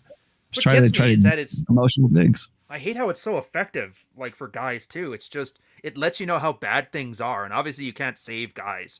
Trying to help guys here, it's a fool's errand. You just got to put the info out and hope for the best. But you expected feminists to be the ones to rub your nose in it, but no, it's the trads. Did you know, man? Act like a woman. Give me my merch. You're just like, oh. Hey, here's your favorite Canadian. Did you know, man? Thanks for the Canadian bucks. Analyze IG with AI can optimize old. What's old? OLD? Online dating. Online dating. Yes. Yeah. Well, you want to talk about that? I'll give you a quick hit on that one. I think that what's going to happen very soon is it's already probably been implemented. I think you'll be able to create a Tinder profile or a dating profile using AI. Maybe not in the present iteration, but they'll probably be different. my guess is this: there's ChatGPT, there's OpenAI, which is being bought out by Microsoft, and these are the very kind of woke, kind of censored AIs. That doesn't mean that other people like in the dark web couldn't create their own version of that AI that is not limited by that shit. And those AIs will be absolutely be able to write applications that will help you sort of game the algorithm with respect to like Tinder or Bumble or Hinge, how to game your online dating presence, let's just say, on Instagram. There'll probably be some apps that are developed by artificial intelligence where all you got to do is, okay, take one picture of yourself, this side, face, whatever, and it will put your face on, sitting in a Lamborghini, right? And it will be convincing enough that you could put it on like Tinder and women will respond to it. In fact, the AI will be so efficient at that it will know what women respond to, and the lighting and the camera angles and the Lamborghini or the McLaren, whatever it is, they'll know that within a certain level of tolerance, like percentage of probability, that women will respond to that, and it will efficiently create a dating profile that will at least increase your return rate when it comes. It'll be up to you, of course, to actually meet the chick and actually be That's why I think it's going to make things absolutely worse. It's going to be a giant catfishing thing, and it's going to amplify the separation between the genders. I think it's a horrible idea. Oh yeah, I am become death, destroyer of worlds. Somebody's going to be saying that. Oh yeah, Jesus. Yes. But I mean, there's going to be a lot of people making money. That's almost like ladies' night, Flow through you. That's exactly like ladies' night. Yeah, you get all the girls in there for free. You bring in strippers, give them free booze, and then you give the guys a $50 cover charge to come in an hour later. That was like the electronic version of that. I watched Alex Hormozy had a really great breakdown video. I don't like if you want to like really understand the fiendish like possibilities that AI like presents to humanity. Don't go look at Dr. Jordan Peterson, who thinks he knows like everything about everything. Look at Alex Hormozy when he's talking about this. Holy shit. I mean, the stuff that he's talking about, like I can relate it to like, say, the red pill. So I can relate it to human nature and intersexual dynamics. Other people are relating it to like, how can I write better term papers for college, right? How can I cheat at college without getting a plagiarism strike? How can I write a book? How can I write a good copy for my newsletter so that I can have my funnel marketing can destroy everybody else? Right now it's new, so people are jumping. The early adopters right now are gonna, they're gonna probably make a good chunk of change until people figure things out. Also, just because those apps exist does not mean that AI can't also write apps that are countermeasures to that as well. Well, that's what I was wondering with this arms race. What's going to be the alternative? What's the shield to these swords? Yes, nobody's going to know what's real, and hell, we don't know what's real as it is right now. Some girl AI app that learns which ones are AI and swipes them left instead of right, or. Hey, by the way, where can I buy your book, Going Galt, Roll? You know what? The AI is working on the script right now. I'll have it out very soon. I don't have to do a goddamn thing. That would be satirically so funny, and nobody would get it. I know. And please hit the like button very much. Here you go. Thank you. Do hit the like button because it makes no difference. Nobody likes me. Dark Knight Dev. How can I take you seriously when you have Warren Farrell and Paul Elam as OGs of the Red Pill? Oh, Dev. I do. Rolo, Ryan, as dads, how do you deal with all this messaging instead of the actual work? Dude, I take credit from Tyler, the creator. He's just turn the screen off. You can't with cyberbullying. What's that? It's it. Just turn it off. Go back to work. Realize this is all it's all a dream. Yeah. Matt you think if I walked by Matt in the street, he would even recognize me? No. He wouldn't recognize me. He would just look like some asshole in the beard to me. I'll tell you. Do you think Tate actually hates me? Do you think Rollo and Michaela Peterson, do you think they're enemies? Like, do you think any of this is real? Do you think Ric Flair really is whining, styling? Oh, actually, he kind of is, but you know what I mean. Yeah. Do you think he really is the ultimate? Well, I mean, he changed his name too, so he doesn't count. But that's the point. None of this matters. None of this gets you laid. None of this helps you with your family. And that's what gets me to focus on the work, is that this marketing is just the part of your job. Like, everybody has to shovel shit or dig ditches from their job. And this is the modern era Well, you gotta shovel shit at some point, and this is my shit to shovel. I'm kind of on the same page as you recently. My main focus right now has been on Access Vegas and really kind of building that up as I want to develop that show. I like how it's doing so far. It's doing well. I have to do it within a certain context though, because Mike's busy, man. He does other things. He's gets girls for Wet Republic and Swimsuit USA and Paradise Challenge, and he does a lot of shit, right? He's a very busy dude. So we can, like, people keep saying, oh, can you do it like every week? I'm like, no, we really can't. And even if we maybe could, when it's big enough to overtake what he gets already, maybe. Like the girls that we have on right now really enjoy being on there. They always ask to come back. So I don't think like the girls are the limitation. It's like we are the limitations right now. So It's like I'm writing. If I'm writing a book, I'm producing something, I'm creating something, then that takes time away. He's got other responsibilities as well. And so I would really like to see that develop, but it's going to be on our own schedule and the way that we want to do it. And I hope it goes bigger. I would love to have it because I really like having the conversations. I enjoy being in Vegas. I enjoy doing this stuff. And we're also networking with people right now where we can do outside projects as well. Nice. So I'm doing that's producing something, right? Meanwhile, I'm also Steven working. Crowder, I hear he's looking for work. Yeah. Well, I would Crowder. If you're looking for a place to move, come to Vegas, man. We'd love to have you at Sticky Paws. It's already installed. It's all ready for you. All you got to do is turnkey. Walk right in. You can do your show. Well, that's the thing that sucks for you too, is that you don't just want a talking head. You want somebody who's actually gives a shit. Who has something that's more than one dimensional. That's why I work with you guys, is because I like ideas guys. And like people say, well, Mike Sartain, he's not an ideas guy. He's just like, no, he's an ideas guy. He's like one of the few guys I could sit for 4 hours and still like talk about like evolutionary biology, evolutionary psychology, anthropology. Like if you watch our first interview when I first was getting to know him, man, it was just like, it was a kindred spirits, right? So he does shit. I do shit. You do shit. We write books. We do other things. And we talk. I do a podcast, right? I'm not reporting the news here. I'm actually telling you. That's why I call it a pod class now, is I'm trying to relate information so people can be educated about this stuff. That's different than me going on and talking about, the latest drag queen story hour, or what's going on in the news kind of thing. I'm not a talking head. I actually create stuff. I'm an ideas guy. And there's a difference between ideas guys and salesmen. Matt Walsh is a salesman. A lot of people on freaking, maybe with the exception of like doing the What is a Woman documentary, but even still, he's using other people's content to create too, though. All he does is ask questions and let people run their mouth. That's about as much of a sales pitch. Yeah, they're the ideas guys. So I'm a creative dude. Like I'm right now. I'm trying to be one of like 4 or 5 authors that are going to put together fiction, a red pill fiction, like an anthology. Myself and the guys from Masculine Geek. That takes time. I have to turn Twitter off. I have to turn all this shit off so I can concentrate on what the fuck I'm doing, right?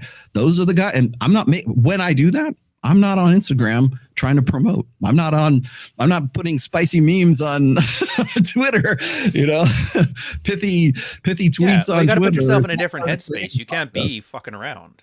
That's real work. Yeah. Thank you for paying it forward there, Johnny Vegas. Hope to see you in Vegas, Johnny Vegas. Yeah, so he's like, what you're saying, like if you were walking down the street, Matt Walsh would not recognize you. But here's the peak irony of being me is I'll walk through Reno, Nevada, and I've never been recognized I've never been Roloed in Reno. I've been Roloed so many times walking through the airport at Vegas. I have been in Miami. Forget it. I'm everywhere. People will hit me up. I went to the AVN Awards, the Adult Video whatever Network Awards shit. Riley Reid was like, big fan of your work.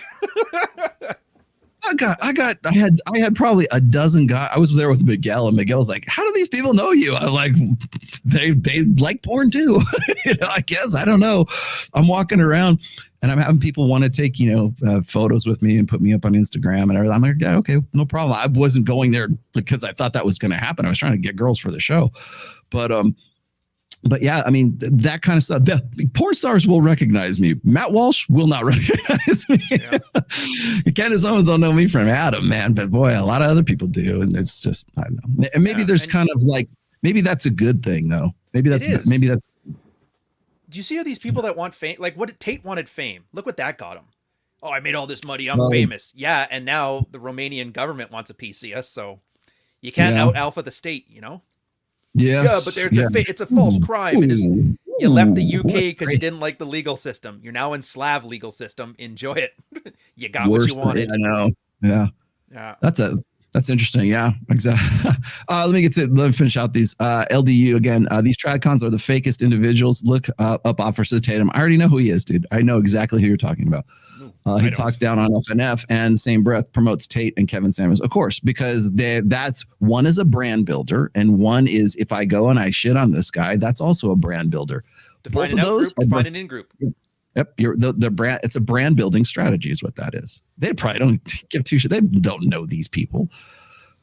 Saving the guys is to make us come back to the plantation, being the slaves of the matriarchy. Thank you. For that. Benevolent feminism. That's right. Yes, the good ones. The good kind. Yes. Yeah.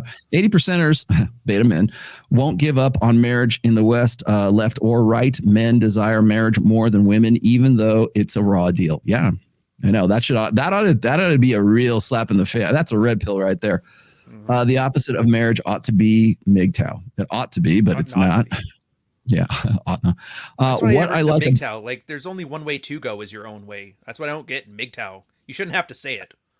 I know. Well, what gets me is like people say, well, because we were doing Rule Zero yesterday, and people in the chat were like, Rollo always shits on the black pill on MGTOW. He doesn't know what it is. It's not really black pill. And I'm like, the most extreme end of the MGTOW movement, that's where the black pill movement came from, dude. Yeah. And so, yeah, I have said a million times that MGTOW is what it is. It's a prescription using the red pill and creating a solution. The solution they create is MGTOW. I just give up, right? Or the black pill. I was doing some deep dives in the history of that. Do you know MGTOWs? Like I knew it was partially disenfranchised pickup artists that like they realized all women are kind of similar and they just got pretty nihilistic about it. But a lot of it was too MRAs. They started noticing that women started invading the MRA and cheerleading it, and they were just done. And that's where it was. Those original men's rights activists were just tired of women invading it, so that's why they made MGTOW. MGTOW grew from A Voice for Men in the forums, actually. That's where it originally stemmed from. Yeah. Same thing. Like I should also man was talking about it, all of them. Remember, incels didn't used to be incels. They used to be true forced loneliness. It was the forever alone. My time even. Yes, that used to be forever. Yeah, you're right. Because it was like 2012. They were just AFCs, the average frustrated chumps, you know. Well, I remember when there was maybe of course it's probably still around. But if you look at 4chan boards, I mean, yeah, nice try. Wear your Teflon underwear when you go to look at 4chan even today. But back then, that's what the true TFL, true force loneliness movement or whatever. And then it was the Forever Alones, which came from the 4chan boards, and then it was TFLs. And then it became the incels, and there was vol cells and chin cells and what was the Elliot Rodger one? The PUA hate cells. Yeah, that's another thing. Is like I don't think people remember that either. Like when Elliot Rodger was doing his thing, he was posting primarily not so much his manifesto, I believe, was on PUA hate. There was a bunch of guys who got together because the PUA movement didn't get them the results that they wanted, because they were either too autistic or spurgy or whatever, and they couldn't do what the PUAs were doing. And that, by the way, is where you get like the worst of the worst from the black pill right now. The black pill doomers are essentially like true force loneliness guys who are also part of the PUA hate thing. And then when that forum got canceled, then it was it slut hate? That was the next one, right? Those are forum days. People don't know. They don't remember that shit. There's no one is left alive. We're the last of our kind, bro. Only I remember. That has been last of a dead breed. Yeah. Was at the beginning of like the Lord of the Rings, what was once known has been lost to time. Yeah. And then it was cool when it's female dating strategy doing the same. It's just miserable, desperate people, and they're building a community around being miserable and desperate. That's the one thing the internet kind of sucks for. Is that anything you do, there's a group of people on the internet who will cheerlead it for everything. And it just sucks how this one is not getting laid and hating everybody. Yeah, we can do that. What I like about Rollo is that you try to be on the side of objective truth, even if it means criticizing your friends when you think they are wrong. I think you are obligated to criticize your friends. You need to be able to tough love, man. You got to be able to call people out, not because you hate them, it's because you want the best out of them. You want to see them improve, right? Yeah, do better. Yeah, exactly. One of the things I'll tell guys is like, you're better than this. I've seen you do better than this. I'm not trying to kick you in the ass because I want to I'm professionally jealous of you or whatever. No, I want to see you do better because you used to be really good at this shit. So I always love that. It's always the thing. I'm both jealous of Tate and Matt Walsh at the same time. It's like, I don't know, man. Ryan, is that actually a new shirt, Ryan? No, I've had this shirt for a long time. I have my Hawaiian shirts for the summer, and then I put them away in the summer, and I bring out the winter ones. So you guys haven't seen this in a year. We need to get you and Aaron Clary and whoever else in Rule Zero. We need to have like Hawaiian shirt episode and do a Hawaiian shirt episode. Good ones though. I've got designer ones, and then Clary comes in with his Walmart special, making us all look bad. Hey, I got my Slayer shirt. I have a Slayer Hawaiian shirt. Dude, that would actually be kind of funny. Just the Slayer logo everywhere. Slayer, it is. Yeah, it's great. I love it. I rarely I've worn it in Miami before. I'm full on traditionalist. Learn Latin to pray. Ban birth control. Pope Leo the 13th. Hamiltonian corporatism. But you FNF Tate's Dr. Bus are important. Well, thanks. Yeah, if it's working, do it. Like whoever. That's the thing, though. It's like what is it? Dalrock's always talk about. The church has gone from helping families be families to venerate your wife on Mother's Day and stop being a piece of shit to dads on Father's Day, which isn't the same thing. Viking wisdom. None of the TradCons live. It shows. Yeah, well, neither does Destiny apparently, because he couldn't get more than 6 push-ups when Sneeko is that what that was? Yeah, it was Sneeko and Destiny, and I guess they had a push-up contest. I thought that was great because I was gonna say, didn't they have a contest on who rides their girlfriend better, like that friend or that friend? Weren't they? They're both like into that kind of shit, aren't they? I don't know enough about I know Sneeko is because he's bragging about it, how he cried when he was when he's reeling her. It's better than me. I don't like this. I'm like, oh Jesus why would you be on camera with that? Maybe that's why they like doing what they're doing. Oh gosh, you guys are killing me with this. What's this? Please debate Undead Chronic about what? Hold on. Wait. Let me read this. Oh, this is too good. Please debate Undead Chronic 14 on your position on Undead Chronic 14 on your position in Manosphere, including your daughter and 21 studios. Men for the win. Okay. What a great sales pitch, dude. That's stellar. Yeah. What would you like to know? That Anthony Johnson was cyber stalking my daughter? Because I'll be happy to talk about that now. I can actually do that. You want me to go to the nuclear option? I'd be happy to, but it won't be on Undead Chronic show. I'll tell you that right now. Clever fish. You should do a contract with Steven Crowder with those skills you got. Exactly. Well, no, but let me. The reason why I stopped on that one is you were saying this the other day. Debate is dead. Yeah. What did you mean by debate is dead? Oh well. Debate, everybody thinks of debate like classical debate. You get 2 people in a room and they argue over a position and they're arguing to the audience and the audience says whoever wins was the one who's most persuasive. That's classical argument. That's been dead for a while. And then there was like modern argument, which was more people attacking each other, like, blood sports and that. And that was like modern debate. And then there was postmodern debate, which is that's like the feminist thing where they're just trying to get people canceled and that. We're in like a postmodern debate, and this is why debate is dead now, because there's no argument to be had.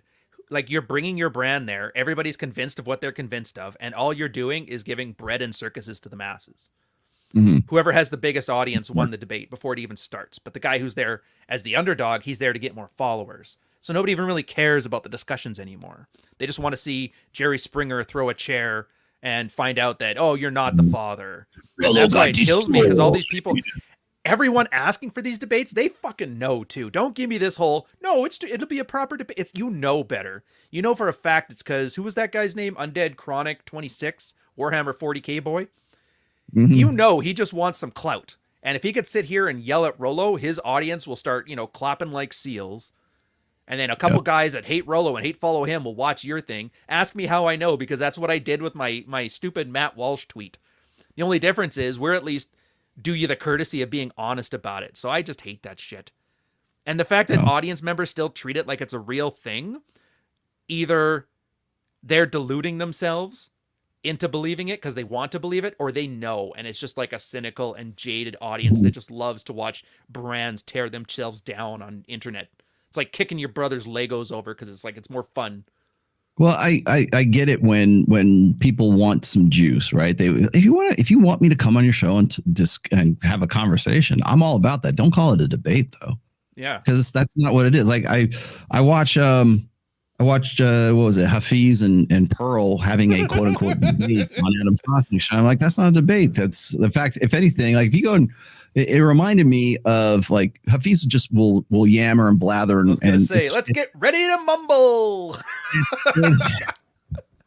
It's see, that's why, like, if you go like the Senate floor or the House of Representatives, they have time limits. You make your case within 3 minutes, and then you yield your time to someone else, so that they can get a little bit more time on their end, kind of thing. Because the reason why they have time limits like that is because that's classic debate. That's classical debate. You don't get to filibuster, which is exactly what Hafiz and the rest of these schmucks default to, because if they don't know what they're talking about, they will be happy to tell you a story and try to run the clock out because they know that the show's only going to last 2 hours. Mm-hmm. That's not debate. That's just you blathering about shit you don't know. That's confident ignorance is what that is. And if you don't know what you're talking about, you just run the clock out. So I told Adam, I said, you want to have a debate with me and Alex from Playing with Fire or Hafiz or whoever else? I said, that's fine. Have a chess timer sitting on the table so that they can make their point. Bam, okay, you're done. Now it's my turn to, now the senator from Reno, Nevada will respond to the allegations, right? So because of that, like there was some sort of formality to it. That's a debate. And you tell me with the two or three topics we're going to talk about. Yeah, it's boring as fuck. Nobody wants that. Nobody got time for that. They want blood sports. They want bread and circuses. So stop calling it a debate. If you want me to come on Rolo, yes or no? I want, yeah. Yes or no? Exactly. Fornication. Yes or no? Answer me. You're saying it that way. Yeah. You want me to filibuster? I can filibuster. I'll run the clock right out on you. I'm got 4 hours. I got you, fam. Yeah. I'll pretend I know what the hell I'm talking about. I know. None of this stuff is helpful, though, at the end. None of it's helpful. There's tons of sexual strategies. There's tons of red-pilled theories. There's tons of field reports. There's tons of material. You don't need any of this clown shit other than his brand building stuff. That's what gets me. It's not even hard to do. You can just go onto the subreddits and pull up 100 posts. You'll find 50 of them that are worth commentating on. Not a single person does it. Drives me nuts. They can even just take your book and read it out of the Toyota Tacoma. Remember that trend for a while? Read the Rational Male out of your car in the garage and get 100,000 views. in some dark parking lot at midnight when it's raining out in your Honda Civic. Yeah. Yeah. Oh yeah. Yeah. Oh, but this is my material. Yeah. Yeah. When people are asking for debates or they're asking for come on my show so I could talk to you and really give you a tongue lashing. Yeah, that's what they're doing. Help me grow, please. And here's how I know that, because whenever I see say for example Alex from Playing with Fire, he'll sit there silent the whole conversation with Hafiz and Pearl and him are there, and occasionally chimes in, but until the very end, what are you doing? What before we go, what did you think of today's show? Oh, it was great, blah blah. I really want to debate Rollo Tomassi. That's the whole thing. The whole reason he's sitting there is just so he can deliver that line. That's the money shot. Twice now he's done shit like that. Hogan, so I'm coming for you and the belt. Yeah, I mean, then at least be honest about it. Say, I don't want to debate. I just want to have a conversation with you so I can tell you that you're full of shit. So at least then you be like intellectually honest about the shit. So let's dig. I want to dig into to Matt Walsh's thing here, but I had some other super chats that came in that are actually stuff that I have on my notes for us today. I want to talk about praxeology too, and your book as well. But before we do, let's riff on this. It's only like 10 minutes, and we don't have to do the whole thing if you don't want to. It's fine. One objection I've often encountered over my years as a talking head, and this is something that everyone in media hears ad nauseum, is that I spend too much time focused on the negative. Why don't you ever talk about positive things? The objector asks. Why not spend time discussing encouraging and wholesome topics? That's what I really want to hear about. Now, the truth is that I do sometimes talk about positive things. I do, in fact, spend time on my show and on other platforms discussing more lighthearted and happier topics on occasion, at least lighthearted and happy to me. I was hoping for an example. But the people who demand such content are nowhere to be seen once it's provided. Okay? Of course. And they won't be, because you pretty much built your brand on the same principle that everybody else has, which is... You notice, though? Yeah.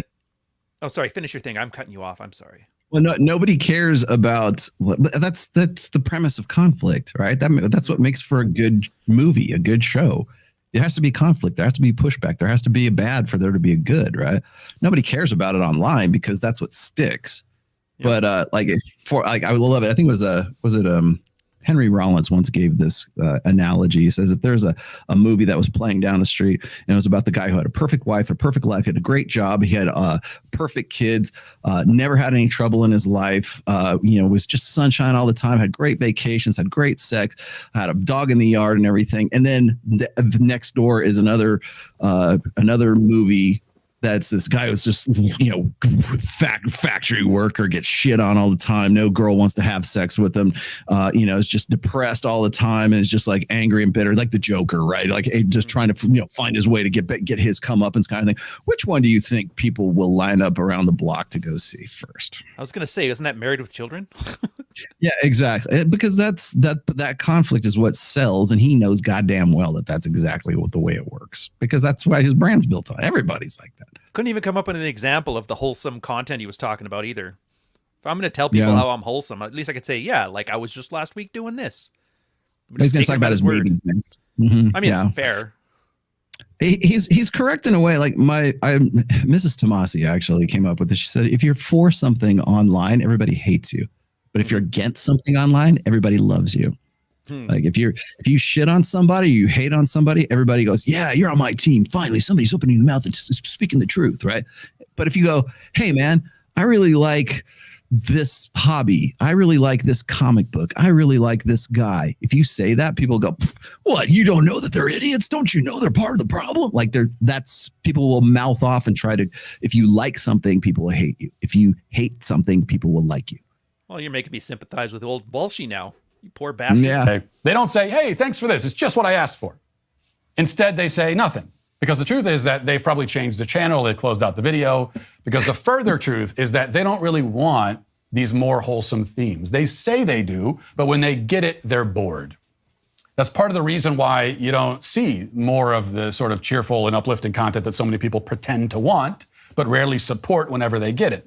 But the other potential reason for a lack of such content is that when someone in the public light shares an encouraging thought or a happy moment with the public, it is nearly certain that he will be ripped to shreds by a million crazed vultures who seek to devour happiness like scavengers on roadkill.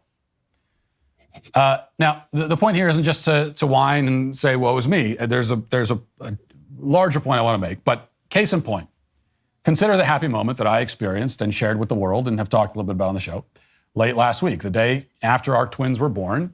I announced the news on Twitter. And since this is the buildup to really shit on you, Ryan.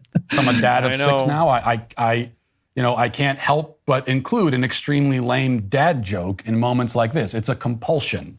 And also, you might say, a solemn responsibility to ruin a profound moment with a corny joke. It's what we're supposed to do. So I tweeted, kids number 5 and 6 were born last night. The males in the family now outnumber the females 5-3. My master plan is complete. Mom and babies are healthy and doing well. Thank you for all your prayers. That's what I said. That's all I said. The totally hilarious joke about the boys outnumbering the girls and the bit about how I somehow planned this from the start is a version of a joke that approximately, 700,000 people have said to me whenever they find out that we're having 2 more boys. In fact, it's the sort of battle of the sexes type joke that families with boys and girls make all the time amongst each other. It's all very normal. But as we've seen, there is nothing that the internet hates more than normal, which is why this tweet announcing the birth of my children attracted hundreds of outraged responses. Well, he picked me out of hundreds of people. I feel so special. Sounds like you've been dipping your toes in the manosphere. Maybe it's because of all the times that you've been trying to push yourself out there as sort of like being sympathetic or at least explaining things from a quote unquote red pill perspective. Yeah, they're going to jump all over your ass for shit like that, for good news like that. That's the thing. They weren't even shitting on him. Everybody was like, stop showing off your kids. That was literally it. I'm sure there was some hate, but he probably got his interns to do that. I watched your when you were talking with Allie yesterday about like, is it a flex to show off your family? Is it a flex to like for instance, like Mike Cernovich? Mike Cernovich used to be Red Pill. He used to be Juice Bro. He used to be Wim Hof breathing guy. He used to be Gorilla Mindset guy. He used to, I mean, there's so like, he's the PT Barnum of the fucking internet. Okay. Mm-hmm. Then he threw all that under the bus, decided to be a family man after 2019 when he visited the Tates out there. And has kids now, and so uses his kids, I don't want to say as props, but certainly as part of his branding scheme now. They are a part of his personal brand that he has pivoted in. Like, I got to hand it to him too, because Cernovich has morphed into so many different versions of himself, and this is the most recent. But like when people throw their kids in front of them, or they throw their wife in front of them, or God forbid, make their wife part of that brand, then that's when the trouble starts, because they're looking at the way you used to be, what your old brand used to be, and what your new brand is right now. You're going to get new followers, are going to love on you for that. But then the people who like got on board with you back in the day are going to say, dude, you've changed. What's wrong with you? For me, it's just... So to be clear, these are people who are actively mad about a stranger announcing the birth of his children. That emotion, okay, outrage over a birth announcement, it's an emotion that a healthy human being has likely never felt. It's an emotion not even available to a healthy person. They wouldn't know how to generate that emotion if they wanted to. You're unhealthy, Ryan. Yeah. And yet many people who are apparently capable of experiencing such an emotion, or who wish to pretend that they experience it, made their voices heard. And I'm not going to go through and read them all. Just suffice it to say again, hundreds of people, comments, sending me messages, very upset. Wanting to, taking time, by the way. It's like, I just had kids. It's like, so here, it takes time to lecture me about, the manner in which I announce it, because I have time to really think about that. So I think this one tweet selected at random is a fairly representative of the whole. So this was completely at random, dude. Here you go. The general tenor. A woman responded, "Imagine your twins being born and you tweet that your master plan of having more boys than girls in a family is finally complete. As the oldest of 5 girls, I am completely effing sick of men celebrating male babies as inherently more valuable. Very sorry for this man's daughters." Jeez. I love that part. That's the funniest part right there. So he's getting it from that side of it, which of course I think people just as clueless, whatever. They are. They're just as clueless. But the thing I think is fantastic about this is that response is, as a woman, as a one of 5 daughters, it's like, feel my pain. Let me explain to you why I am hurt because of what you said. Like, you'll notice that, like when it's a woman responding to this, it's what was it, the meme where it's like, when men want to show something online, they take a picture of the actually I just put one of those up. Yeah, how a guy takes a photograph and you have object. How a girl takes it and it's object, but her face is covering the whole thing. That's that response right there, right? But me. And I think what's funny to me is he's like completely like blindsided by this response. Like, no, they just want recognition for their pain. They just want to say, well, what about me is really what it boils down to. And the fact that he doesn't get that speaks volumes, I think. I think it's also worth singling out this other response, one other, from a woman who pretends to be a reverend. Reverend Kim Chafee tweeted, and reverend in quotes, reverend in big air quotes there. Kim Chafee tweeted, "It might be humorous were it not for his patriarchal history and attitude towards women. Not appropriate, not funny." So I love it how the dude, like, here's what's going to happen. And there's a bigger point here in a second, but notice the first 2 are from women, and they're raging against the patriarchy. Smash the patriarchy is what it's about. He can't open his mouth, by the way, without taking shit from the rad femmes. And then he's also going to try to use you, by the way, to sort of balance this out and say, well, this is also what the MGTOWs are like. So MGTOWs and feminists, they're the same. That's what it'll come back to. By the way, this is a woman named Kim who responds to a joke like that by saying, not appropriate or funny. You already have in your mind an image of what this person looks like, and it's exactly that. You're exactly right. It's that person. He's fat? Oh my God. And there were plenty more where these came from. And this is to say nothing of the people who took the time to. Does she have like a rainbow frock or something like that? She's a reverend of what? She's a Methodist, right? To publicly wish that my children turn out gay or trans. That was another big response. It's quite interesting, actually, that those who pretend to support gay and trans people are also the ones most likely to accuse you of being gay or trans as an insult, or to wish it on your children as a curse. Now, over the following week, I posted a few more times about the birth. Like each time I was rebuked. What's that? He's like making my point for me. All of this hate, everybody's yelling at his kids, they're screaming at his kids, they're threatening his kids. And that's my point. Stop showing off your kids in the public there. And now he's like, look at all this hate that I got. I can't believe that this is the day. Like, you know exactly what you did, you idiot. And your kids are thanking you for it. Thanks, Dad. I've wanted all these people yelling at me.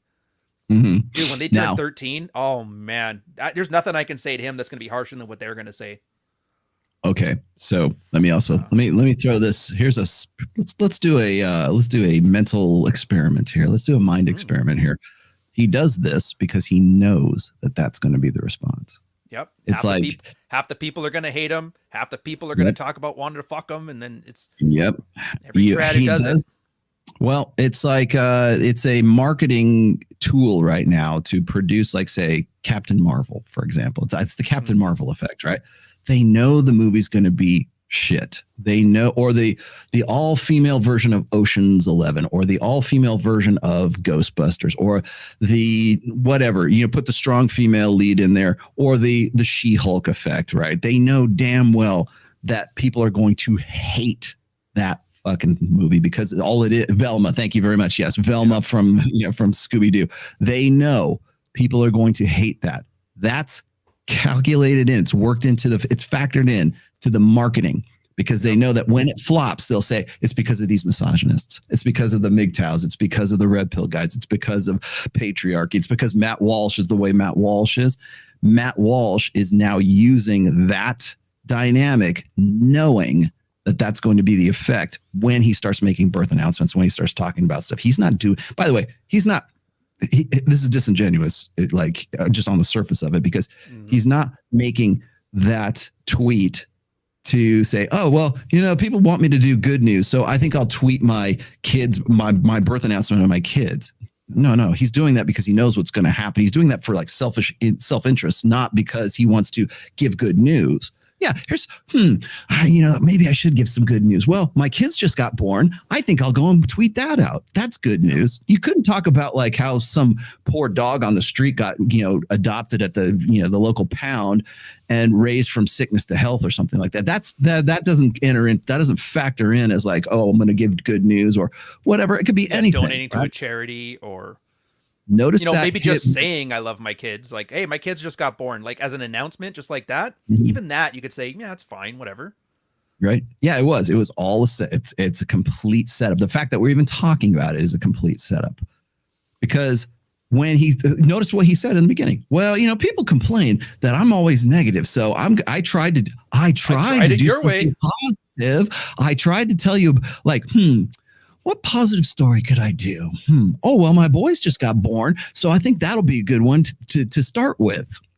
No, if you were really genuinely authentically wanted to produce some, good news, there's plenty of stories you could put out there that would not generate the same bullshit responses that you got by putting your kids out there and talking about like some dad joke about like how you I finally got my band. They're all guys. I'm going to teach them you're going to play bass. You're going to play drums. Like some stupid dad joke. That's supposed to be good news, but it's only good news to him. Yeah. And it only serves his purpose when he knows damn well that the marketing is going to be, well, they're going to attack me. And so I'm going to use that to springboard my brand that much further. If he wanted good news, there's lots of good news he could have put out, but he chose to do what he did. Bullshit. It's all bullshit. And you know what? Before you start this one, here's the takeaway for you guys as the audience. Narcissistic personality disorder. It's like extreme man on a pathological level. One of the key signs of it. is that a guy builds himself an identity, and TradCon is an identity. It's literally made up. And then he requires fuel from everybody else. You must support it. So even though like the feminists are yelling at him, they're still buying into that narrative. He's a traditional conservative. That's why they hate him. Mm-hmm. And that's why he got so mad at mine, is because I'm just basically calling the narrative bullshit. But here's the thing that's the part that matters for you. You stop looking at people outside of your life as people. They're accessories. They're props. They're, well, if you're Seinfeld in the room, so he's the funny friend, he's the love interest of the girl. They're archetypes now, so they're not, you dehumanize. And it kind of irks me when you're trying to say that you're bringing back a traditional sort of family structure. Meanwhile, you're using your family as props, and not just for props, like neutral props, actively getting people yelling at them. Like, I wouldn't be surprised. I've seen so many guys do the same thing, but they post their wife's tits after she just had birth because they're bigger. Right. And like, dude, 50% of the people are going to say your wife's a whore. 50% of the people are going to jerk off to you. What the fuck are you doing? And he's doing this right now. And that's what gets me. And that's what this is the tirade, by the way, that he's going to refer to later. So I like this. Alex says this. He knew what the response was going to be, or he was going to get from his audience of childless, carpet munching, middle-aged cat ladies, but he did it nonetheless. Yeah, he did. Because like I said, if he sincerely wanted to report some good news, it wouldn't have been the good news that he great. Hey, bravo. I'm glad you had kids. But the way he presented it, he knew that was going to be the response he was going to get. And he would use that as content for this right here. And again, using other people and they're out there, faux outrage, his prompt, agitprop, concern trolling outrage, he uses now as a bit in his show right and here. He didn't even pay his kids. They don't get anything out of this. Yeah, exactly. There's Shirley Temple laws for a reason, man. At least pay your kids. It's like, there's a reason kids don't work in coal mines anymore. For one reason or another. And always there followed many ill wishes to me and my family and my newborn sons. Most of this came from the left. Like, you didn't know that was going to be a response. Get the fuck out of here. But not all of it. For instance, in response to a picture of me simply sitting and holding the babies, is it?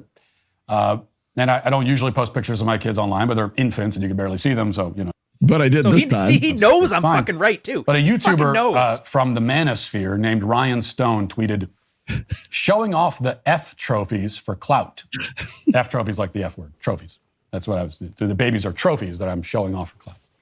He then went on a multi-tweet tirade complaining about men who take pictures with their own children. It's not manly, apparently. To love your kids and be proud of them is not manly. All right. So before we continue, is that what you meant? Did you mean to say that's the only way you could have interpreted it with that multi? If only there was a way that I could have explained it in a multi-tweet tirade afterwards that put it all into context. If only. That's why he didn't put the tweet up, because then you would have been seeing the follow-up tweet where I called him on that BS. He's like, yeah, we can't show this. See, I think what's funny is like he wants to pin this on like the manosphere. Those guys are just like feminists. They're just like they want to smash the patriarchy too, right? Or it's not like to be an alpha male is to keep your mouth shut and not show your kids off kind of thing. And it's like, no, that's not what the tweet was about. It was about you using your kids as fucking accessories to your influencer brand, dipshit. But of course, that I wouldn't expect him to interpret it any other way. Most likely because I won't. They say like maliciousness or stupidity. I'm going to go with stupidity in this instance. Usually I go with maliciousness, but I think he's just too stupid to understand that that's not the context or what you were talking about in that tweet. But it makes for good content for him, because then what happens is now it's like, oh, those manosphere guys want to tell you that if you have kids or if you are happy about having your kids, then you shouldn't be happy about that. And it's not manly to do those things. But I'm really a real man. Yeah. They're all against you. You're the victim, but you're the hero in this one. You're the victim, but you're also the good guy. Wow, thanks, sir. And that goes back to this right here. And I wanted to point that. Thank you for this. It's perfect segue. Our TradCons blue pill by definition. I don't necessarily think it's red pill or blue pill. It just kind of depends on who we're talking about. But I will say this is that he is using this instance to further his brand, to brand build off of this. and knowing damn well that it's going to happen. Now, the reason why I wanted to point this out and brought you on entirely for this is because this is where the manosphere is going next. This is what he's talking about right now. Like people are going to, I'm sure for a while, he was very kind of on the fence with Andrew Tate. I think he really wanted to say, well, his message is really good, but I don't know, a lot of it is really bad too. He wanted to have some of the Tate juice, but not all the way, because in case things went to hell, he didn't want to actually be, have the Tate stink on him. So he wanted it just enough, but he didn't want to commit entirely to what similar with Patrick David, like with everybody. When it comes to Tate, have I ever had an inconsistent opinion of my stance on that? No, not at all. Nope. I do my research. I think what I think. I believe what I believe, and I go fully sincere. And I hate that stuff too. Oh, he's the greatest man ever. The Matrix. What will happen? What will happen next? Here's where we're going with this. The reason why I put that tweet up there real quick or that super chat up is because this is what they're going to say is the red pill. This is what that's not we're progressing the red pill, right? It's Pat Stedman, upstream Twitter, right?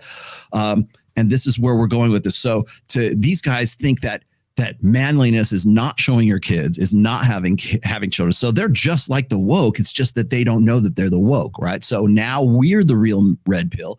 And this is where you're going to see once traditional conservatism, once sort of like the Republican side of things becomes a bigger issue as we get into the 2024 election cycle. This is where they're going to try to re-engineer and say, this is what the red pill really is about. How do I know that? Because they did the same fucking thing in 2015. Exactly the same thing. The alt-right was paired up with the red pill. Candace Owens, when she was on Twitter back in 2015, 2016, before she was Candace, her online moniker was Red Pill Black. Oh, yeah. Go hit next time next time you have a chance to talk to Candace Owens, ask her about Red Pill Black, because that's who she used to be. Send her a $5 super chat asking about it. Yeah, it'll never happen. You'll never get it right. Heartfelt. Yeah, exactly. Because what they wanted to do, the alt-right, the conservative side of things, really desperately wanted to pair the red pill, the manosphere, and all of that audience that they were getting, on board, because it was outrage bait all the time. And I've had people say to me this all the time. They'll say, Rollo, don't you think that the way where the red pill goes as sort of like understanding human nature and intersectional dynamics is more aligned with conservatism than it is with, like, say, wokesy, progressive left kind of thing? And I would agree with that to an extent, but the problem with that is connecting it and turning it into an ideology. I would say, yeah, probably. But what you're doing is you're turning it into you're trying to convert it from a praxeology to align with your ideology, because it seems to make more sense, and nobody else, it seems radical at the moment. What Matt Walsh is doing by using you as sort of like the counter example here. He's got two chicks. One's a reverend. Another one was like one of 5 children, and they're both smashed the patriarchy, foaming at the mouth, rad feminists. And then there's you, who is like, oh, he's just hating on us because it's not manly to show your kids. That's absolutely not what you were talking about. It was the brand side of things as being an influencer, like using your kids as sort of your ideological human shield. It's not that showing your kids is unmanly. It's just he wants to present it as dehumanizing. Yes. So he can turn it into so he can align it with his ideology later on. That's where he's going with this. And that, I think, is where we're going to see the quote unquote, you want to say, why does Rollo say the manosphere is going to be dead after the Tates and after all this? Because we're going to shift and pivot from what we're doing right now into a much more right-wing, alt-right, whatever we're calling it next season, ideology. And then that's going to be what everybody's going to say defines red pill. Guaranteed. Looking forward to it.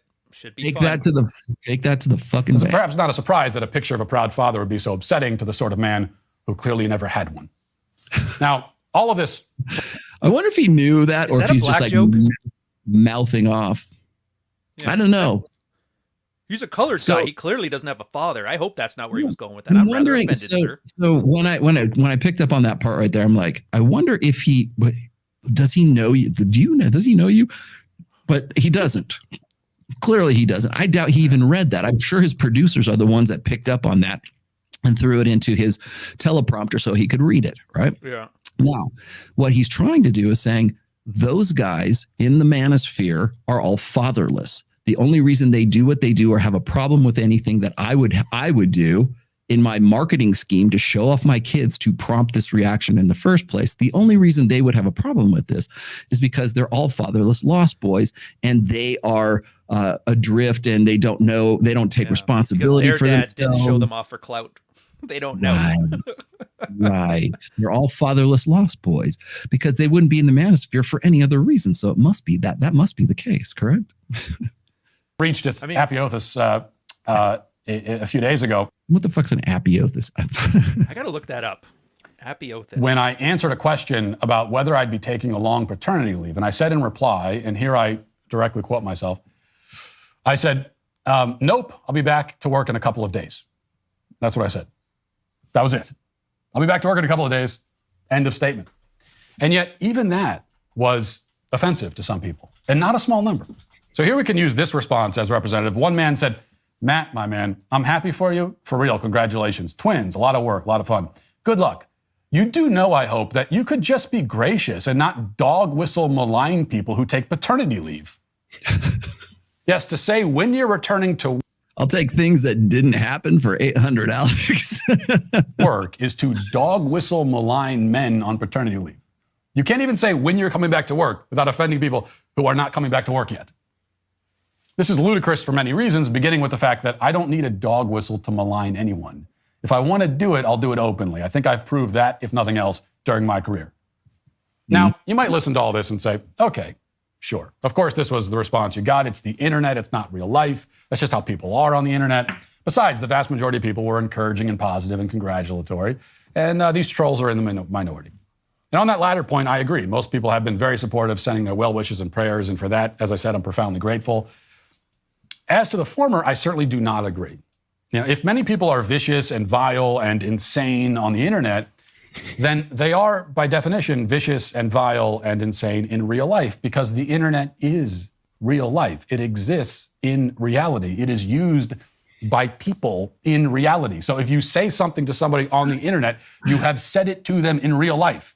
Okay, here we go. Ryan, react to me. Is Twitter real life? Is Twitter real? I mean, for him it is, clearly, because this is his career. But Jesus, man. Tyler, the creator, was right. What is cyberbullying? Turn off the screen. Walk away. What the hell? Yeah. Because I've heard you say in the past, like Twitter's not real. No. But it's very real to a guy like that. What gets me is like, in some ways, I want to think that like he's doing this for effect, but I also want to say like maybe he just simply doesn't know that like there's going to be trolls. Like how long has he been fucking doing this? I got people in the trolls right now in my chat right now who want to tell me like I should go to hell and die in a fucking fiery car crash. Like, does that have some Teflon fucking testicles, dude? Yeah, it's the internet. Enjoy your stay, thicken that skin. Has he, like, how long have you been doing this? Clearly not that long. If this is like getting you worked up to the point where you got to do your ending segment on this shit. The internet's not real. The best for last. Oh, that's nice. I feel honored. Yeah. Thanks, yes. Man. Yeah. It's the end of his. This is towards the end of his show. This idea that it's some sort of dream or alternate dimension. It doesn't count. It doesn't make sense. It is a communication device. Saying the internet isn't real life. It's like writing an insult on a piece of paper and then handing it to someone, and then telling them they have no right to be upset about it because you didn't insult them in real life. You only insulted them on the piece of paper. Okay, this is like completely ludicrous bullshit. Okay, so, but yet we'll still have people talk about like how that you wouldn't say that to me in real life, right? Like you wouldn't say that to my face. That's a common, like people will say that all the time. Like, and it's true. Like you could be walking down the street or airport or where there are a lot of people are. You have a problem with somebody. You would not say half of the shit that you would say to them or people like them on the internet. One of the reasons why that we have such a problem, I think, on like say like Thanksgiving or on Christmas or something like that, when family comes together and like you're bringing like sort of opposing ideologies or viewpoint, like one of them votes Democrat, the other one votes Republican, but they have to sit down for like 2 hours and have turkey and fucking mashed potatoes, right? And that's going to be some sort of conflict creating moment in the family. But then in the next breath, we'll say, well, people will talk shit on the internet, but they won't talk shit to other people's faces because they know they get busted in the mouth. Well, which one is it? Is it real life or is it not? I just keep thinking of that photo. Remember the photo with like Bush and Obama together with Clinton and other Bush, and they were hanging out, just like playing darts or whatever. Just having a good time, just having a beer. Yep. They're all on the same team. But that's the thing. Yeah. He wouldn't be arguing like this either. This would be, you ever had those? I don't know if you've ever had this. In my redneck town, we had a bunch of them where you're sitting there and a girl and a guy are arguing, and the guy's yelling at the girl and the girl's yelling to the crowd about how bad he is at him. And you realize, it's just soapboxing. It's not even, you wouldn't do that to me in real life. Well, in real life, you wouldn't be running your mouth like this for 10 minutes either. So, like, what are you talking about, dude? This shirt is interesting. Do you know this shirt actually has a Twitter account? True. Somebody made a Ryan Stone's Horrible Shirts Twitter account. Jesus. This is the Avi shirt for it. Relax, man. It's just a piece of paper. Now, it's certainly true that many of the trolls who say heinous things on the internet would never do it face to face. Nobody would come up to me in person and say, for example, I hope your newborn children end up being trans. Nobody would do that. I'm out. It depends on what college campus they find you on. I'm public all the time. Nobody comes up to me and says anything like that to my face. Many have said it to me on the internet, never would say it to my face. That, however, doesn't make the statement any less real, and it also doesn't make it any better because it just makes them cowards on top of being perverts and degenerates and psychos.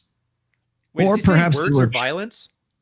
Yeah. Wow. Yeah. Good connection there. Yeah. Exactly. No. I hope he didn't say. Hey. There's no. He couldn't. No, well, I mean, the guy. Clearly, the guy's done this for effect. Clearly, the guy wanted to be able to talk shit like this, right? He knows this is going to happen. He's not that. I mean, maybe he is that stupid. I don't think he is that stupid. I think the reason why he did what he did is because he knew that this was going to be the response. So. Hey, so the lesson we're supposed to take away from this, then, Matt Walsh, is that we should just go back to shit talking and reporting negative news, because clearly you could have avoided all of this had you not tried to resort to positive news that was, all about you to begin with. You know what the worst part of that is? That's like it's not your fault. Speaking of like the whole horseshoe theory feminism, I'm angry and doing outrage media, but it's not my fault. I have to. See, there's nothing I could do about it. Trolls, and they would never say this in real life, but I'm on a camera, so it's yell at the trans again. How long have you been doing this, Matt? This is like, I mean, I've been doing it for close to 20 years. Hell, I remember people giving me shit when I was on the So Suave boards, man. They said worse shit to me than that. Hell, I get death threats occasionally still on even in my DMs, even in my Instagram, man. It's like, I can't wait till I see your head on a pike. I literally got death threats in forever, you lucky bastard. I know. Well, you'll get them now. Oh, good. The trads are coming for you. Well, let me get to my real point. And the real point isn't simply to just complain about people being mean and weird on the internet. Instead, this has been, I think, yet another opportunity.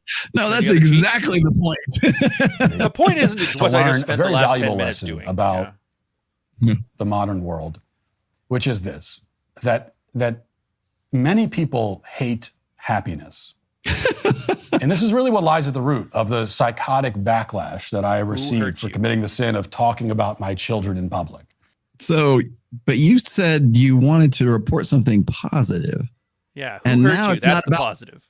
And now it's not about the positive, like speaking a positive message. It's about people giving you shit for your assumption that the positive message would be like reporting the fact that your kids are born, which, by the way, great, good on you. I did, comparatively speaking, I did a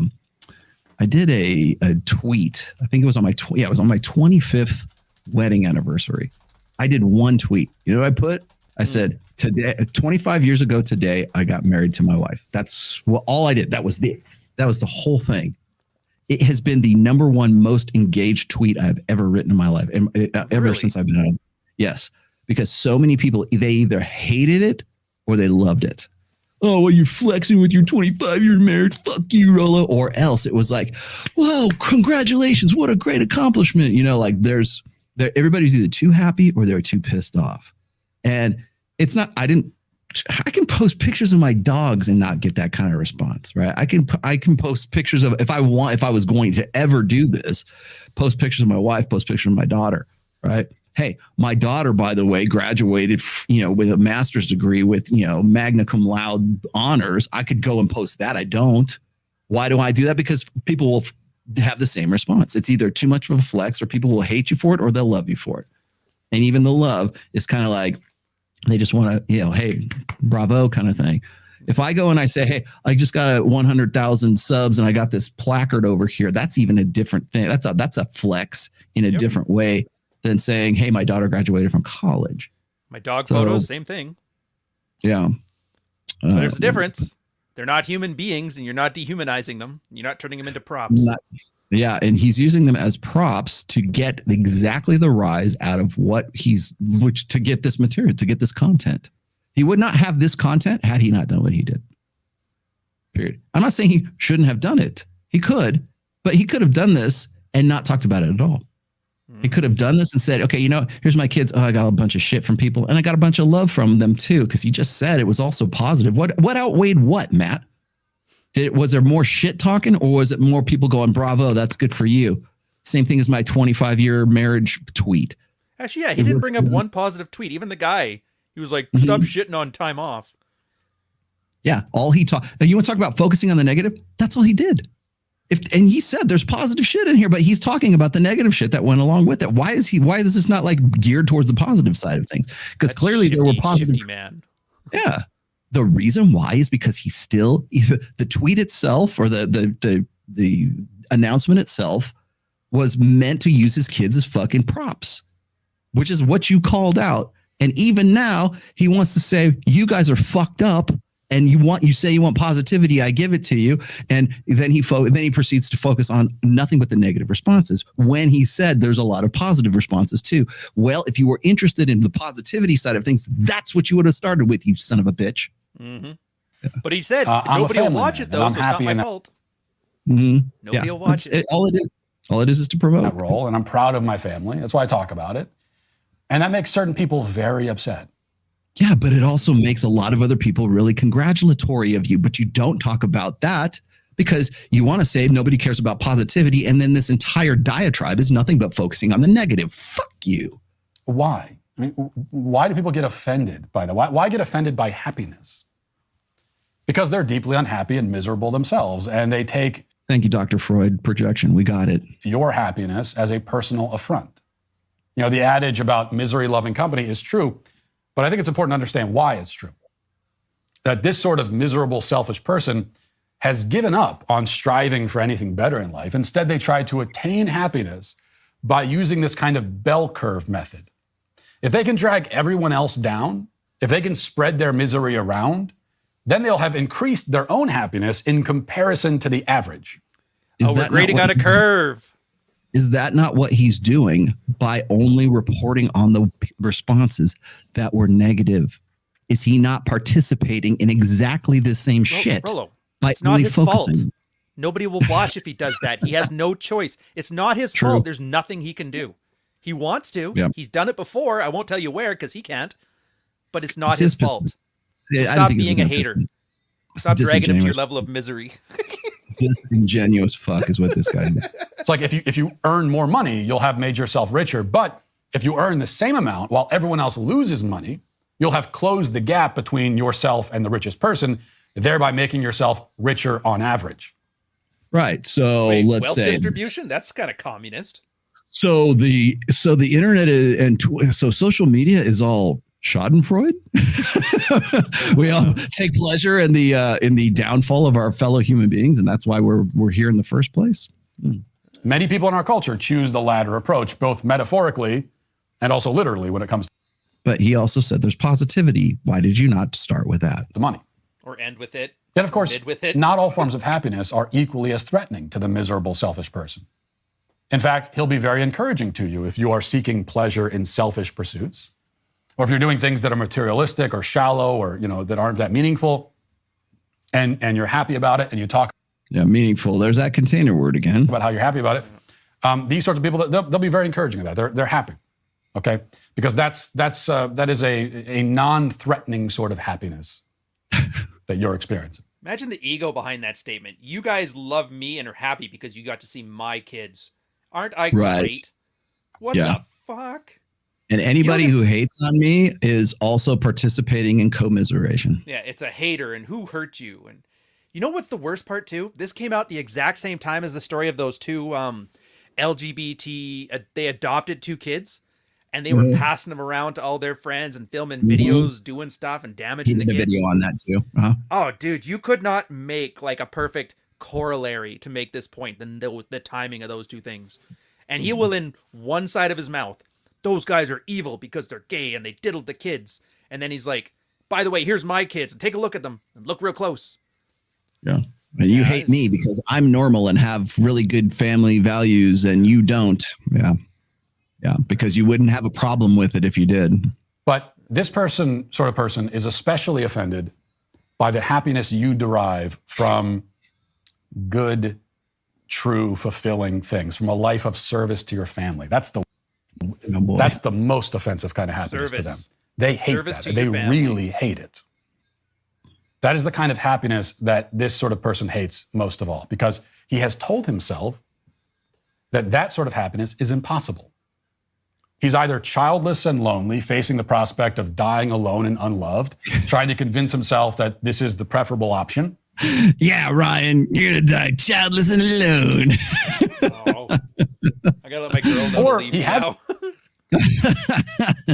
But I got dogs. My dogs love me. He's a family, but his family is broken and poisoned by resentment, and his kids hate him, and his wife left him or whatever, or husband left him if it's a man or woman. Boy, there's a slippery slope for you. And just everything's in shambles. Calling me gay. And they're trying to convince themselves that it's not their fault. That this is always how it ends up with families. All families end up this way. Well, your happiness in your family life interferes with this mental narrative. And so they will hate you for it. God damn, dude. This guy, he needs a fucking psychology degree. I mean, does he have a degree in psychology? Is this guy like Freud? I'm talking about Freudian Jungian psychology. Like, oh, it's all projection. This is why they hate me.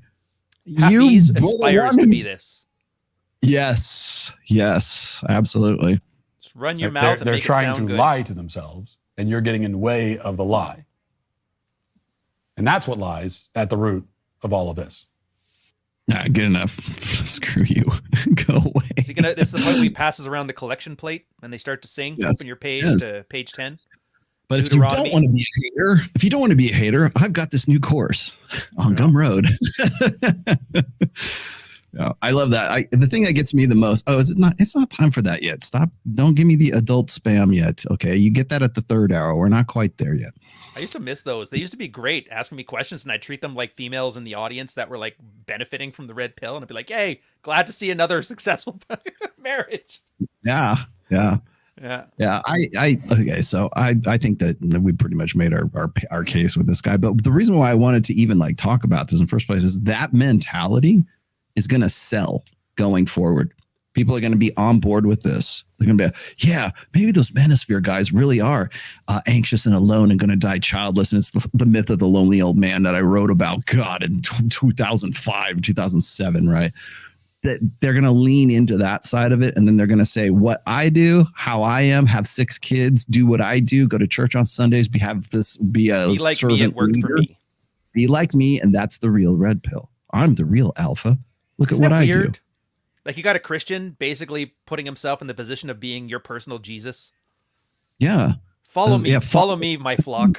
Well, that's why they have such a problem with Tate, or they were. That will probably, I think, going forward, if regardless of whether the Tates are convicted and go to jail or they get off scot-free, they're completely exonerated, their brand is gone, or it will be, I should say gone. It will be fundamentally changed if they are exonerated. If they never see jail time, that brand, the brand of the Tates, will not be the same after all of this as it is prior to all of this, because guys like Matt Walsh, guys like Patrick Bet David, guys like who else? I can't even remember who else. Hell, even Dr. Phil. I mean, they're looking at this and they're going, well, some of the stuff he says is pretty good, but a lot of it's misogyny, right? They still want some of that juice. They can't go all the way and be like in the cult of Tate, but they still wanted it. Once all this is over, you will see them scatter like roaches when the lights come on. And guys who are on board with the Tate train will no longer, who are just sort of casual Tateologists, suddenly they won't want to have anything to do with it. And we never knew ye, even if they get exonerated. And then what they'll say is, well, there's still, it's got he's Barry Bonds, right? He's got an asterisk by his record. And so, but we're not like that.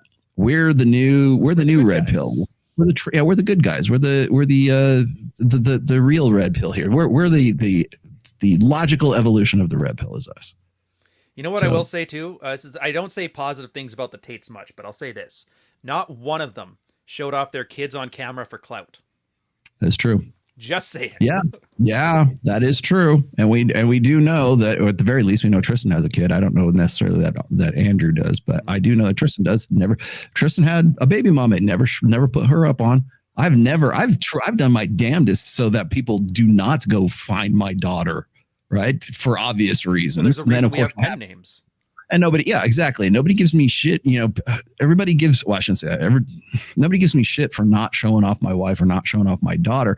But that didn't matter because I've had so many of these spurgs go and dox her and dox my mother-in-law, for Christ's sake, right? Yeah, George Bruno used to do that all the time. I remember that. Yeah, got on board with that too. So, but again.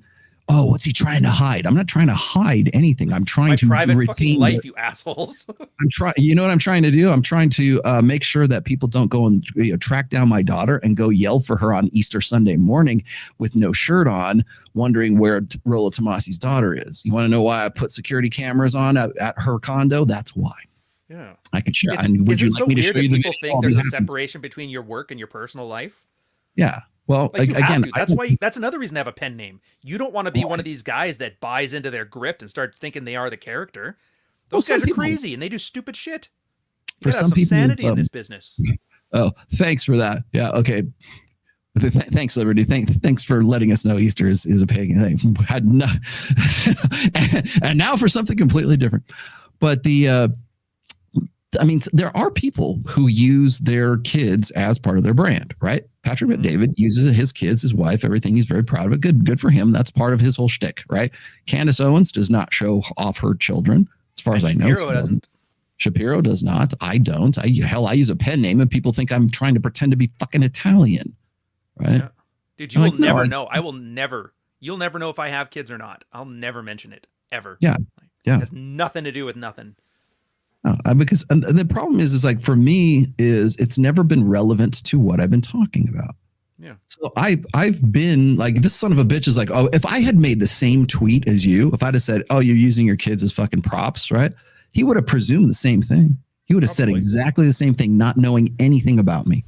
He would have said, oh, this guy is single and childless and he probably didn't have a father and fuck this Rollo Tomasi guy, right? That probably would have been his response, but he would have been completely incorrect because he would have been confidently ignorant in the character or the caricature that he has in his head or the producers that write his scripts for him have in their heads.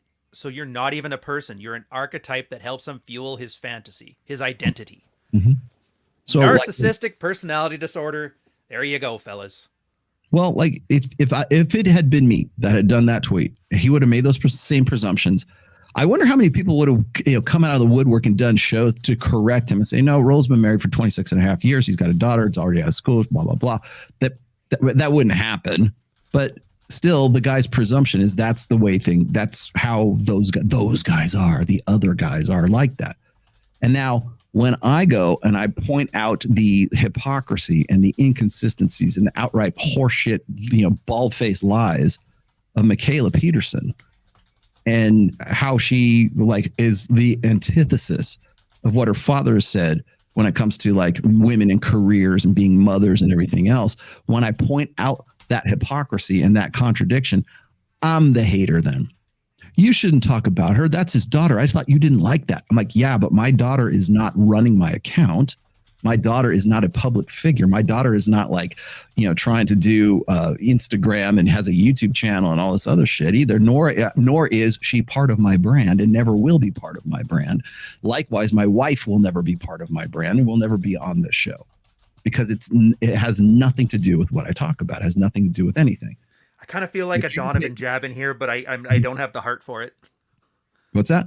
I was thinking like I could throw a Donovan jab in here, but I don't have the heart for it. No, but with his new push, with him and his girl doing like the TikTok sketch yeah, and stuff. Well, I mean, what happened? You can make similar comparisons to Athel K, which no one is going to know anything about. Not in this decade, anyways. But if you look at Athel K, who brought in his wife into the fold.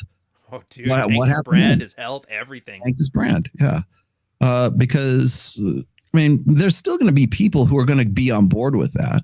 They're going to be like, oh, that's good. Hey, his wife's really cool. Blah, blah, blah. He must have done well for himself. It's going to appeal to a different demographic for sure, but it's not going to. Showing off your tits on Twitch will get you followers too. So what? There's an audience for crack cocaine. Wow. Right. Well, why does Rolo always show up with porn stars at the AVN? I bet his wife must be like really like insecure. No, she's actually very secure. That's why. Yeah. You know, that's why I can do shit like that. That's why I can go to do Access Vegas. That's why I can go do Fresh and Fit.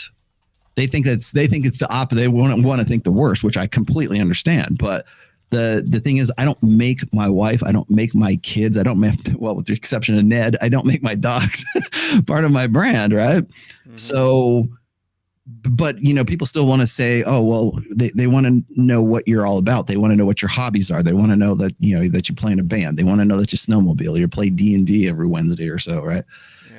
They want to have that human connection with you. They know that you're a human being. But that's the thing. You can deliberately do that without taking on unnecessary risks. Like, obviously, risk assessment is sorely lacking in the sphere online. Yes. Well, don't brag about committing crimes. Don't show off your kids. Don't post your wife's tits on Instagram. It's like there's such obvious rules that nobody's following. Well, for instance, like when Jack Murphy got outed for all of his shenanigans. Don't shove things up your ass on film. Don't shove purple dildos up your ass. You know what's funny is, and I brought this up. It's like I know I goof on Destiny all the time. Destiny does pretty much the exact same thing that Jack Murphy does. The difference with, like, quite honestly, I don't know why we even hold Destiny in any way legitimate in this sphere, but whatever, you know, maybe the kids like him, who knows. He was big at arguing with communists online. That was his whole shtick, same as like Vash and those guys. Yeah. And I mean, he's a smart guy, understood. Okay, I'll give him that. But as far as personal life is concerned, why is he like okay, but Jack Murphy is not okay? I'll tell you why. Because Jack Murphy was presenting himself as this neoconservative traditional guy with a liminal order and wanted to be like on team, you know, TradCon, and really wanted to present himself as something other than what his old videos really revealed him to be. That's why they lost their shit on him. To my knowledge, Destiny at least has been consistent in his message. Yeah, I cuck my wife out. Okay, well, now that's above board, is that something that you're going to be, is going to have you, are you going to have a tough time with his other messages as a result of that or not? At least you have that pre-knowledge. Whereas like you got Jack Murphy, who's trying to present himself as something that he's not. You know what? His things up his ass. That's not what killed his like career. It was yelling at Sydney Watson over it. That's what killed it. The reaction. Well, that was the catalyst that people go, let me go look this guy up. They find his old cuck article, and then of course they discover all of his videos. And they go, okay, and that basically he's been erased. He's done. He'll never come back. He'll never survive that. He will never come back to what he was before. And probably good riddance, but still, because I had to deal with that guy back in 2017, 2018, 2019. Makes sense why he was so shy too. You know what? Like, why is he so much an introvert? Yeah, he deserves every fucking bit of it. But I think that the difference there is like you're presenting yourself as one thing and then you're living in a different way. Maybe that's the point. But like when I look at guys who wanted to get some of the Tate juice, they really wanted to be associated with Andrew Tate and pretend like they grew up with the guy. And now they realize, okay, well, he's a digital pimp. And whether that's legal or it's not, or whether he's been run up the flagpole or not, is kind of immaterial to when back in July or June of last year, everybody, they knew what he was doing and they didn't care. Now they care. So they knew what he was about. He's been very vocal about what he's been doing. Hell, I interviewed him back in 2018. He was very upfront about it. Yeah. Oh, and people gave me shit. They weren't mad that he did it. They're mad he got caught. You know? Yeah, exactly. They're mad he got caught, or they're mad that the stink is going to be on them. It's very similar to the stuff that was going on, like I said, when Abba and Preach came at Fresh and Fit. Everybody they wanted to dissociate themselves from the red pill period, but also from Myron and Fresh, and they wanted some of Myron and Fresh's juice until Abba and Preach said, hey, they're not really what they're about. But then, of course, they actually exonerated themselves, and Abba and Preach look like idiots now. But that's all gone. I kind of lost interest in that almost immediately. So.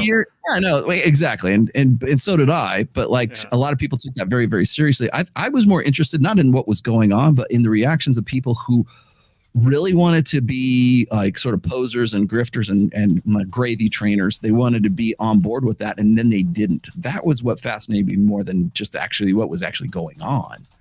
So I think it's very important to remember that, because going forward, when we pivot into like social issues or political issues, or when Louder with Crowder has a problem with Daily Wire, you have to understand why he has a problem with them, because he sees them as disingenuous and proves that they're disingenuous.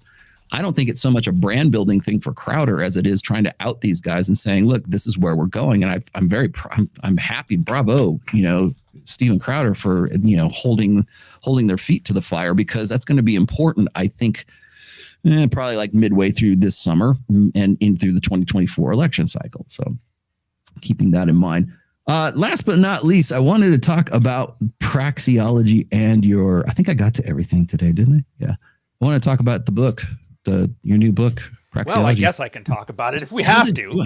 I'd rather talk about positive things, but this is the internet. Yes, and you guys don't care about that. So let's talk about something negative, like frame. This random book we picked out of random here. So, and it has a fantastic foreword written by an author I think I'm familiar with. It is switched on. I liked it. Yeah. Somebody they read it and they were giving me shit like, you sound like you're trying to write like Rollo, and they didn't realize like your name was at the end of it. Like, just come up with your own stuff. And I just started laughing. I did the forward to it. Thank you very much. And a very brief forward. Hey, this sounds like Rollo. Yeah. I wrote the intro and I also wrote the forward to Rich Cooper's Unplugged Alpha as well. In fact, I even read the forward to it on his Audible. But we'll let Jack Napier read it. Is he going to do the read? Is the Audible out yet? For this? No, it's going to be out in March. I'm recording it now. I'm about 4 hours in. It's a 7-hour recording. Uh-huh. So I'll probably have it ready to go in the next 2 weeks. And you know how ACX, they have that 30-day waiting period to make sure it's all good. And I'll probably have 2 weeks of mastering to do on it. But last time I got it through first try, which you haven't done. Zero. No, I will not. Yeah. Well, because first off, I've had people ask me like, Rollo, why don't you read your own thing? And I'm like, I could do it, but you would be waiting for 8 months to get it, because I would have to set around it. There's a learning curve in a big way. So I'd much rather have like Trey or have Sam Bada do my books than me do it. And then I talk to you guys, I talk to people all the time. I mean, if you want my voice on something, I get it, but again, it's the learning curve, and you guys bravo, because you got more patience than I do. I focus on primarily writing the book, but it's the skill to be able to be reading and then make sure that the reading is what is acceptable to Audible. Fuck, man. I like keeping busy. I like doing the work. And to be honest, I always assuming this red pill thing was going to go away sometime. So I like the fact that I have all these skills that I've built from here that I can go and do anything. I could switch to a Minecraft channel tomorrow and be reading Minecraft books or whatever. I know. Probably have more people sub to it too. Yeah. Oh, dude, I swear to God, if my gaming channel ever gets big enough that I can dwarf this one, later, boys. I'll pull a Carl so fucking fast. I hate this shithole. I will not spend 5 hours a week making YouTube videos. That is not going to happen. That would be a full-time. I'd be working overtime if I did that. For every 5-hour video I do, you got to remember, when I do the build-up for my shows, I get up at 6 a.m. on a Sunday. I prep stuff. I get the thumbnail done. I pretty much know what I'm going to do, because I'm usually collecting stuff from Thursday through really Sunday morning. There's probably about 10 hours of work that goes into producing that show for a 5-hour, what becomes a 5-hour show anyway. So you're looking at 15 hours. There's no way in hell I'm doing 5-hour shows for you. because you'll just hate on me anyways, and there's no positivity involved. Oh, I mean, well, when I shit on you for your 4-hour live streams. Yeah.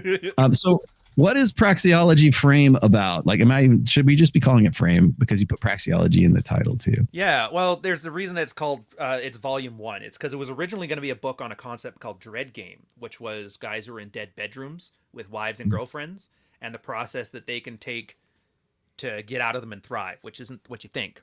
It grew so big. It hit because after about 100,000 words, you really should be having a second book. Your scope's too large.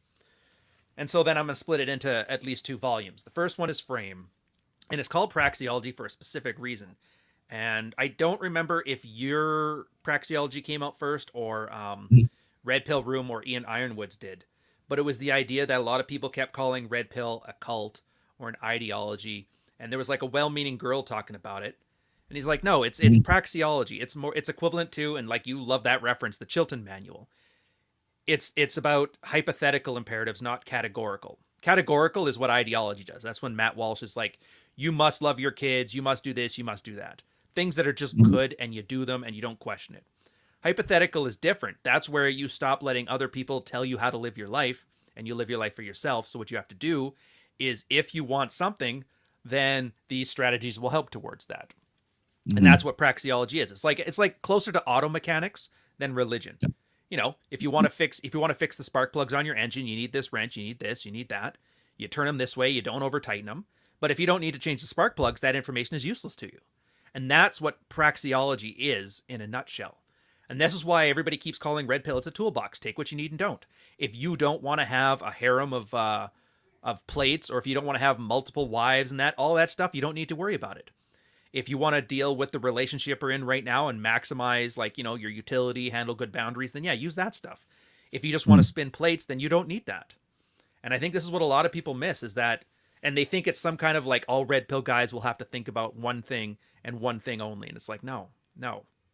And so praxeology, and granted, from a marketing perspective, it's good because it's a big fancy word. So a lot of guys looking at it would be like, this is for smart people. I'm a smart person. I'll read it. Meanwhile, I'm talking about your dick in there with very 10-cent words. We're not hitting the $5 ones. Yeah. But yeah, that's praxeology. It's a theory. And as you put it, it's a system of practice, not a system of values or morals. Yeah. Oh, look at that. So, yeah, this is the science of human action. It's really what it comes down to. If you look at now, yes, I understand there's an economics definition of this as well. In the forward, I tried to be as accurate as I could be as far as praxeology in its relationship to what we do in understanding intersexual dynamics. And when we talk about this stuff, it is really, in a nutshell, you want the elevator pitch. It's the study of human action and conduct. In that conduct has a purpose and a meaning behind it. So I found this little thing. It was actually, I really like this. It's a difference between praxeology and thymology. There is an economics aspect of praxeology, but you got to remember that praxeology entails a lot more than just the economic side, although even the economics still applies to the way that we use it in quote unquote Red Pill, right? Yep. So praxeology is really about game theory, praxeological ethics, and the theory of war, hostile action, right? Because these are the sciences of human action. And then you look at thymology and you can see it's history, where it's economic history, descriptive economics. That's the economic side of things. But then there's also anthropology, ethnology, linguistics, psychology. And in this case, I would say probably evolutionary psychology in particular, sociology, and all of those, descriptive in general, all of those between thymology and even praxeology right there, really are things that I've talked about in the past, where we talk about how the Red Pill is really difficult to describe because there's so much more to it than just how do I get my dick wet? It's not PUA. Well, it doesn't fit on a bumper sticker.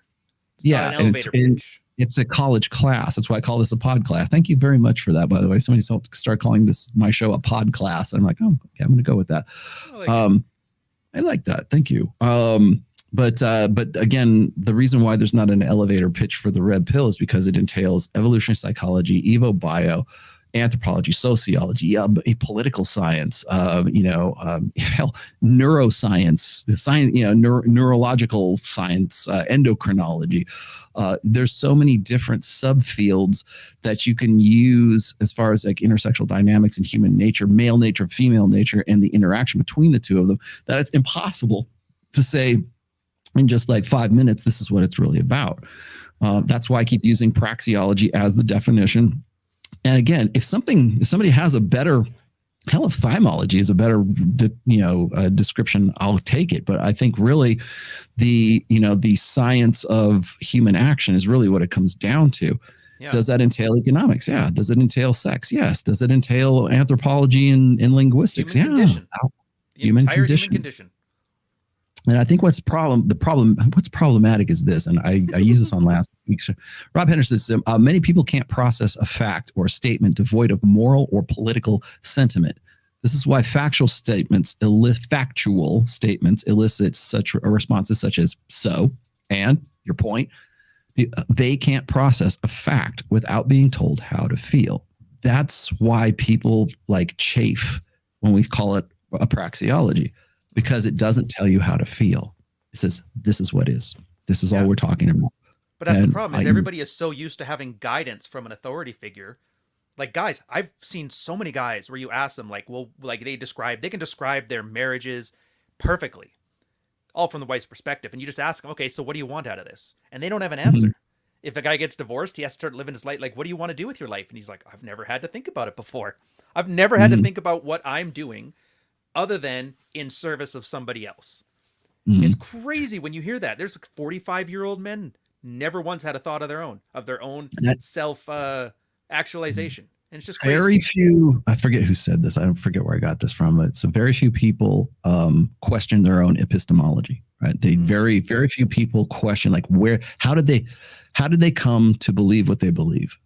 What was it? What inspired them to think the way they do? I think about this all the time when I'm listening to like some 18 or 19-year-old girl, like essentially almost in some cases verbatim, mouthing some belief that they have about feminism. And it's like Betty Friedan or it's Gloria Steinem. It's like 70s, militant feminist era rhetoric. I'm like, where did you hear that? Where did you come up? You're 18 years old. You haven't even been on this planet 18 years. Where did you hear that exact same quote that came out of like our bodies ourselves? And it's a meme that's really kind of been passed down to this generation as a real answer. But like just in asking that question, it's like, of course, the girls can't figure it out, but it's even different from asking guys who pride themselves on their intellect. How did you come to that belief? And that they've never stopped saying, you know what? Yeah, because they've never stopped to question their epistemology. So, and it doesn't have to be religious. Realize how flimsy it is too. Like a lot of the religious devout types, it's because you were raised in the South. That's the only reason right now you're a devout Baptist. That's the only reason. Because it is what it is. Because it was built on feelings and instincts and practice, development. Yep. And that's why we call it a praxeology. And I think probably defining what a praxeology is I describe it in the foreword anyways as being like the Chilton Manual. And basically I ripped off Rian to get that, by the way. That's not my. Oh, it's open source. You gave me credit. It's all good. Yeah, I did give you credit. I'm not going to give you the old Jeff Miller. Yeah, thanks. But that's what it is. That people don't even know what a Chilton Manual is anymore because nobody reads. Nobody has it. Unless you go to a very old garage, you probably don't know what a Chilton Manual is. But it's if you have a car, a particular like 1969 VW Bug, right, and you want to tear it down to nuts and bolts to every last part that constitutes that particular vehicle, you can do that, and each part number is labeled in the Chilton Manual.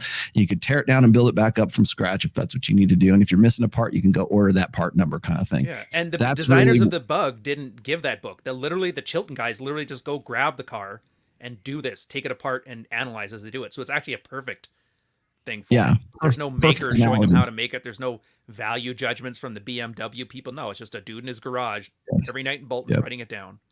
Yep. It doesn't question whether or not a V6 or a V8 is a good V8 or a bad V8. It's just this is what it is. Here it is. If it's a one-ton truck, it's bad. If it's a VW Bug, it's good.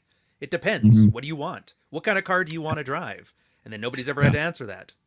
And I think the problem that people have is like it is a Chilton Manual, but it's still like an incomplete Chilton Manual because document, I call it.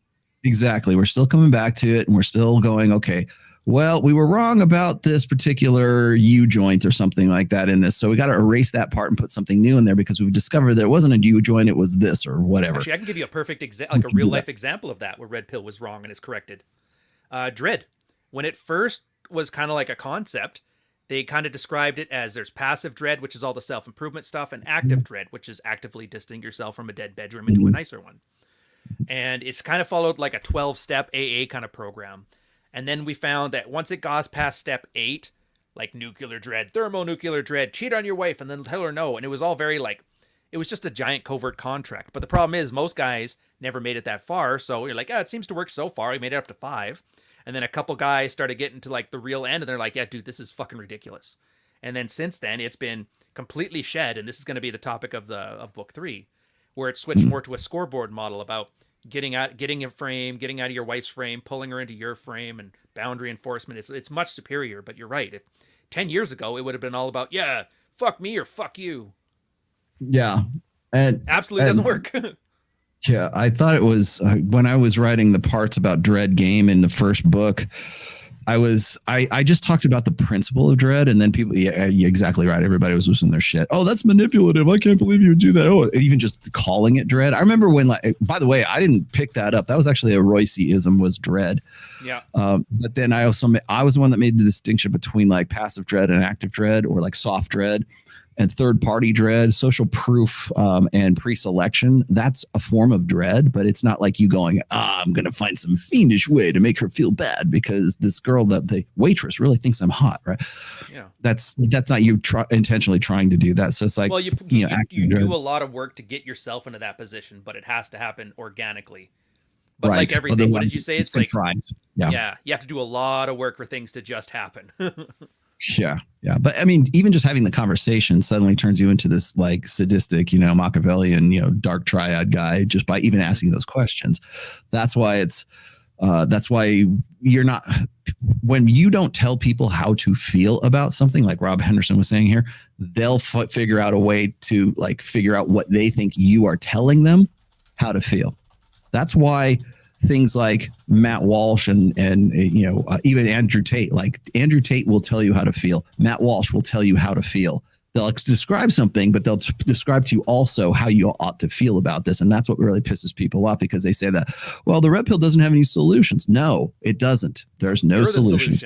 You're the only one that has your own best interest at heart. Yes. So why don't you start asking that guy what he wants? People who give you solutions are selling you something. Yeah. Now I'll sell you to reinforce their solutions. Yeah. Yes, exactly. Now, if I started selling you a 10-step, like 12 rules for life, follow this template and you'll have a good life, then I'm selling you something and I'm telling you how to feel about things, telling you what you ought to believe. There's probably going to be a lot of people. Tell me Ibanez is a good guitar, and I appreciate you for that. I don't have you brought up the Les Paul just for me. I appreciate that. Damn it, I should have. Well, I don't know. Have you seen my Instagram, my cedar room with all my guitar collection in there? I've seen a few of them. I don't know how often you do them, but I think you had a flying V in there too, which I was pretty psyched about. I busted my ass for that thing too. I have a hell. I'll call it up here in a second. But I think that's the, like, guys, when they watch, people really want to be told what to feel, how they ought to interpret things. So when we just go and say, here's the data, here's what it is, what do you think about that? Let's have conversation about it. They want to know. A solution is really, tell me how to feel. How should I live? How should I use this data? Because I don't have the creative wherewithal to formulate a way to use this and better my life with it. That's the problem that I think a lot of people have, is like they don't know what to do with the information, because if you don't tell them, then, and if you do tell them, then you're a cult leader, right? Well, then you're ideological. And that was the purpose of Frame, though. It's that guys don't know what they want because they've never had to ask. So at least you can give them a framework for them to discover it for themselves. Dread is the same thing. Dread is it's boils down to you not being taken for granted and learning how to do that. But I always say you're going to make a deal with yourself 12 months from now. You're going to give him all of the options, all of the abundance, all of the sexual market value, all those things he needs to make hard decisions. And you're going to promise that guy, I'll work my ass off, but at the end, you have to do what's right for me. And that's Frame too. You're going to learn how to define your own worldview for your own best interests, so that you can react and act proactively to people that are trying to manipulate you in your life to make sure you get the better outcomes that you want. Yeah. It's essentially I present this in such a way, like I think a lot of people think that I'm like looking for recognition, or like, oh, I think it was even Adam Sosnick was saying, hey, do you think, here we are now and heading into 2023, blah, blah, do you think that you're getting the recognition you deserve? And I just want to make sure that he was trying to undervalued. Yeah, he was trying to stroke me like in that shot. And okay, fine, thanks. Okay. And I've done it too. I remember asking you that when the Jeff Miller beef, and I was like, is academic recognition, is that a big thing for you? And you flat were like, no, I don't care. No, and I think it's like people have a real tough time with that because, again, my interest is in accuracy. It's in educating and equipping guys, right? So a bigger compliment to me isn't like saying, oh, Rolo said this. I don't care. What I want guys to like show me what they did with the data and the material that you or I or anybody else is putting out there. That's like if somebody says, I read your book and I went from, being sort of zeroed out and semi, suicidal to living a better life. I've got my kids have a father now, and I'm doing so much better because I have all this data. That's the recognition I want. Well, you want replication. I want people to show me what they built. I want, because I'm not giving you a formula. I just want to know, like, here's how I use this to build a better life. To me, that's more of a compliment, and I appreciate that way more than people going, well, Rolo said this. I don't fucking care. I would rather you show me your work and show me what you built than like to get pats on the back. That like the people who are my students, they're more of a compliment to me than anybody like citing my work and anything. So I even like when it's wrong. If something is wrong and somebody has a reason why, I like to know it. I want like, people are they to call wrong me because they misinterpreted it and it needs clarification? Are they wrong because they tried it and it didn't work, in which case it's not useful? Or are they wrong because it shows there's a certain risk? Like, obviously nothing's going to be 100%. Maybe half the time you do Dread, you get divorced, half you don't. Tell me when it doesn't work, so that way you know at the end. And this actually helped with Dread when it's coming out, is that everybody assumed you do this and it fixes your marriage. It's like, no. You may fix your marriage, but you may end it. So the one thing you can assure them of is that no matter what happens, you'll be okay. Yeah. And so you learn to you manage expectations, and you can't get there without honesty of either efficacy or the lack of it, The best part of the whole thing is like the fact that you like titled this like praxeology. Like now, whenever like Hafiz like starts like mouthing off about praxeology and stuff, like, go read that book. Go. You want to go read that fucking book? I'm not gonna tell you. You go read that book. Put out the effort to go fucking read Ryan's thing, because that'll explain. Go over his head the owl reference that I put in there, and even though that's specifically kind of like something for him. I love how these guys suddenly like they hate the idea of academics, and they hate the idea of like of going to school, and don't worry about going to school. It's an indoctrination camp, yada yada yada. Don't read, just lived experience, whatever.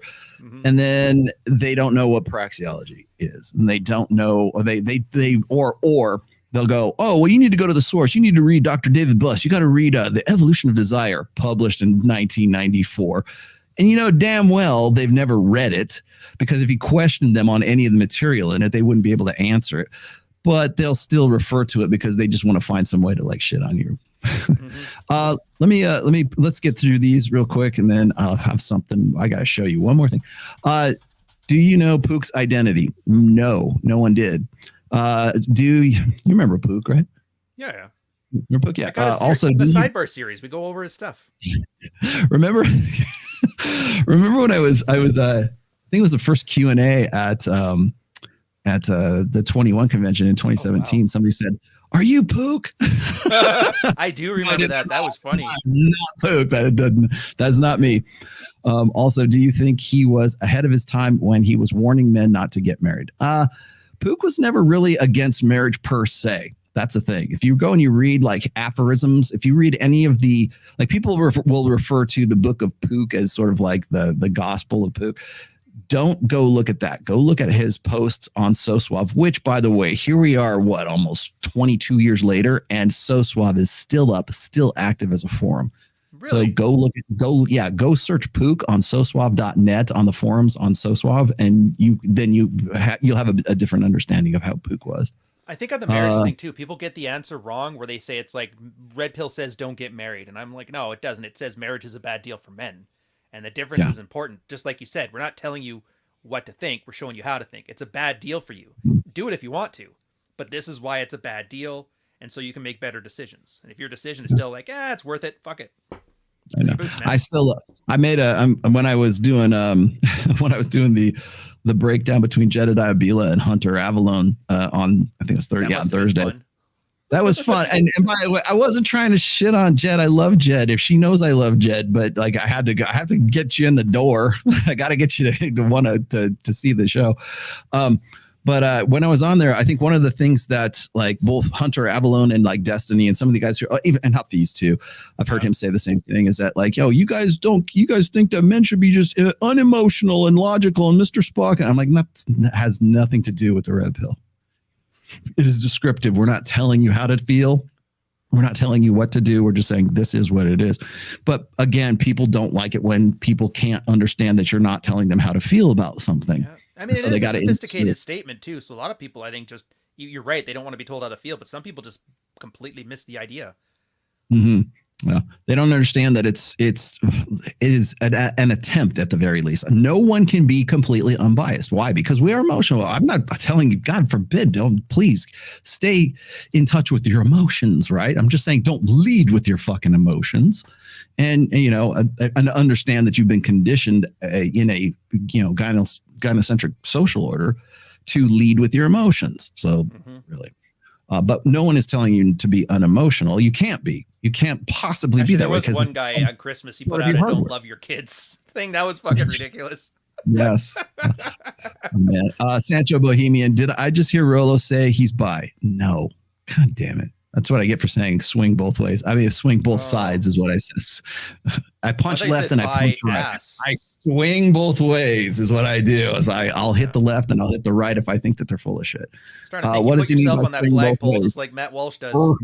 Yes, you're right. Oh, you found me out, Sancho. Thanks a lot. Yeah, I get the joke. How many third graders could you beat in hand-to-hand combat if they released in a 5-man waves at 2-minute intervals? Is that part of your game? That's really a cardio question, because it's like how after a while you're going to get tired. So it's really, you got to play a long game. I think you can probably handle a good 30 minutes. Third graders are what, 7 years old? They're probably handle there. Lots. I can handle them all. Put it that way. Would I get to a big boss at the end? The one fat kid. Third grader. Fat kid holds you down while the other kids start stomping. Just bought the Rational Male. Does it come with a beanie? It should, huh? The 10th. You know what? That's a good idea, because I'm going to release the 10th anniversary version of the Rational Male this year, because this is the year. It was 2013. Now it's 2023. And I'm going to release the hardback version of it. That's why I've been holding out. I've got a second edition. It's going to be the 10th anniversary edition. Maybe I should put a coupon in there for a free beanie. Just bought the Rational. Thank you very much. No, it doesn't, but I should do that. Hey, Rolo, what are your live stream schedules? I'd love to make time to see more live shows. Thanks for all your work. Well, this one is always at 1 p.m. Pacific, 4 p.m. Eastern every Sunday. I do a midweek stream. I try to do it on Wednesdays, but I happen to do it on Thursday just because I was waiting to see the Hunter Avalon versus Jedediah. So I kind of have to confess that I held off one day. Usually it's Wednesdays. And then again, I'm always at 1 p.m. more or less. It seems to be like the best time that works for me. AI Tinder will most likely be used by criminals. A more efficient means to lure men to rob. Man, maybe. Oh, dude. They were doing that with Pokemon Go, I remember. That was pretty slick. Yep. Yeah, lure you to an alley. So, hey, there's a rare Pokemon back here. Yeah, so pistol whip you and take your money. Chat GPT is more male or female intelligence. I think it is more gynocentric for sure, but it's woke is what it is. It's only going to tell you what it's programmed to think. I think that what's going to happen, I think one of the easiest way to determine whether somebody is full of shit with like Chat GPT or OpenAI or whatever is the subjects that they won't touch. You'll be able to tell that like my material is 100% me because I'm talking about topics that Chat GPT will actively censor. So I think you'll be able to determine like who's the real author by the subject matter that they're willing to touch. Come on. Hey, what's up, Paul? Paul says this, hey. A dating app bio written by ChatGPT would be trash. It would. It's based on fairy tale romance principles, not on what women really respond to. Yeah, but I would also argue that it would also be part of the algorithm of what women have responded to in the past. That would have to be included in the algorithm to create a more successful one. Maybe. Of course, it will be altered, I think, by what is expected. Don't think canceling is wrong, only the purpose. Rome even had morality police. Weakness and deviance have to be limited by the community and the state. Oh yeah. Wish you luck, sir. You all fuck out of my games. house. All fun and games, so they drag you in the street, right? Yeah, everybody loves it until it's their thing. Yeah. Officer Tatum actually said that the real red pill is conservatism in today's video. Of course, that's exactly what we're talking about right now. That's where everybody wants this shit to go, because that's what's going to align with what the messaging is in the upcoming election cycle. They're already prepping for this. I can't wait for the Republican to get in the seat, and then somebody's like, the real red pill is feminism or something stupid like that. Yeah, or it will be something. It'll be feminism, but it'll be something like they'll have a new name for it, a new terminology for it. Oh, hey, thank you very much for that. Here you go. The left alienated young men in the 2010s with hardcore woke stuff and rape culture, and now the right is alienating them with just get married, bro, trad nonsense. Hey, that was the 2000s. It's all cycles. The trads were selling you in the 2000s. Everybody hated it. The woke did it for the next 10 years, and they hate that. And it's just going to be back and forth. It's coming. Yeah, and you know what? By the way, once the election cycle's over, probably about a year after that, it'll all come back around again. Did you know women initiate more divorces, Rollo? Remember that thing that everybody was tweeting that there for a bit? Like, or they'll plagiarize. They'll say I'm plagiarizing my own work. Who's this Rollo guy? Hasn't he read The Rational Male? Yeah. Can you guys speak to how men are being utilized as collective when you boil it down? Aww. We're really individualistic. Dave set me up for this one. I know exactly what he's getting at. They're both. It's the manosphere. It's like everybody loves to refer to men as, and in the military, I knew this, and I was talking with Hotep, and I kind of inferred, don't you hate that when you're referred to as a collective group? And then you're judged by its worked actors. And I'm like, Brian knows what I'm getting at with him, but I use the military as the example. Yeah, it's never, if it's somebody does something wrong, they're an asshole. If a military guy does something wrong, it's the military's an asshole. So the whole reason it was called the manosphere is so that every asshole gets to tar and feather everybody because of the one guy who did something stupid. Every Elliot Rodger, now everybody, remember that? You were blogging during the Elliot Rodger thing. How many people had to put like a blog post out about how Elliot Rodger was bad and I'm not like that? Everybody did it.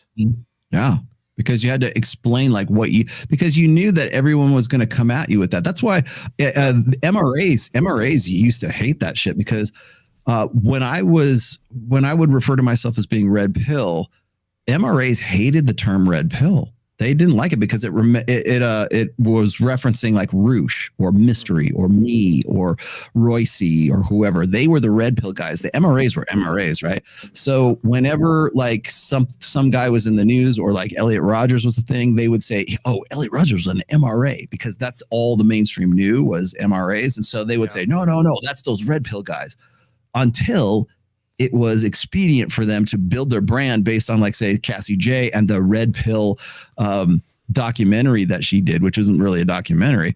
Then they were okay with it. Then they were happy to be red pill because it had a different connotation in 2017 than it did in 2014 when Elliot Rodgers did his thing. So that's why when you call MRA feminists that are trying to adopt feminist strategies for male sensibilities, that's what the MRAs are, because that's exactly what they do. They're trying to act like a collective and then distance themselves from anybody who acts differently. They're basically hoping that you have to be Jesus or you're not, true Scotsman.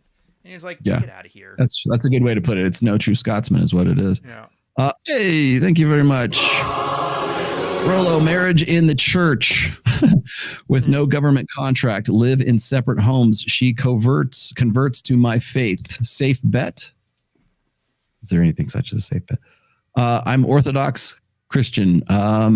Marriage is literally part of salvation for us. Can't get around it. Is it? I don't think marriage is actually part of salvation, my friend.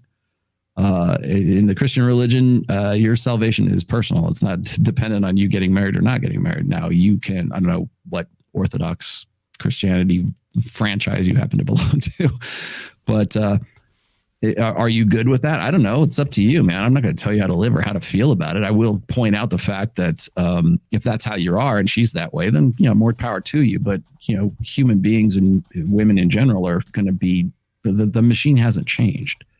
So I would just keep that in mind. You don't need my permission. What's a safe bet? You know better than I do. So. Okay. I love it when guys whenever like Myron and Fresh do a call-in show, somebody will go and say, hey, I've got this great girl and she's so awesome and she makes X amount of money and I'm this old and she's that old and we're on our way. And basically all it is this one big diatribe about like, give me permission to marry this girl. And it's like, no, I'm not going to give you permission. You don't, if you have a problem, then come to me with the problem, but I'll analyze it for you, but I'm not going to tell you what you should or shouldn't do. Black Pillars. We're after, as soon as we're done with this, Ryan will blow out of here. Okay. Black Pillars are the way they are because of what they believe ought to be, not what is. They can't cope. Yes. Let's see. Soldier for Christ. Funny thing is, he's now dressing like the top G, no tie and shirt with a sports jacket. Walsh's. Yeah. You got a badass here. He looks like Seinfeld. Yeah. Sorrelita, that is a good question. Is it bad to show your kids and wife or other family members? To friends? No.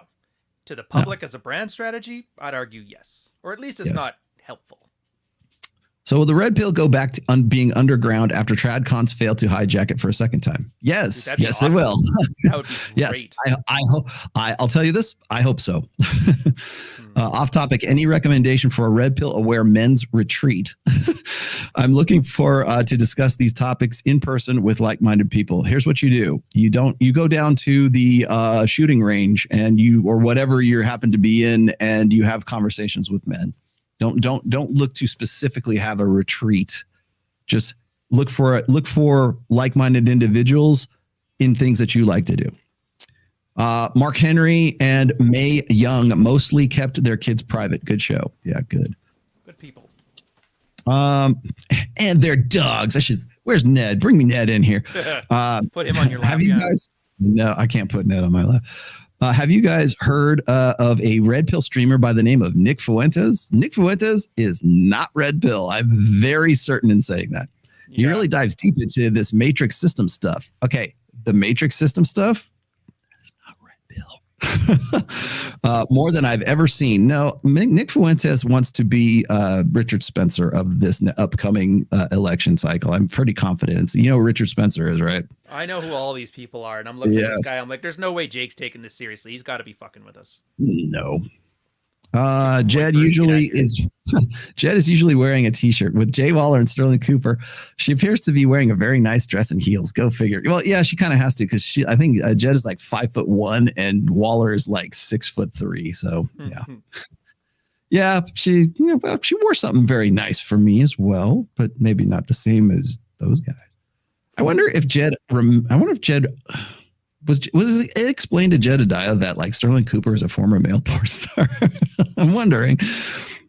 What Matt will never say about is to be your mental point of origin and become a leader in your life and in your family. Life become the provider of your family with authority and not a servitude to your family. Thank you very much for that. You get one of those. There you go. Yes. Yeah, and you're correct. That's mental point of origin is something that I don't think is really adequately addressed, and it never will be because I think it's kind of something that is really hard for particularly ideologues to understand or wrap their head around. And when they do, they'll use it for their own purposes. Sorrelita, I struggle with this. If it's clear that the left is going too far and TradCons are supposedly fake too, how is society getting organized in general? That's their problem. Get yours, man. Get yours. Let them burn. Yeah.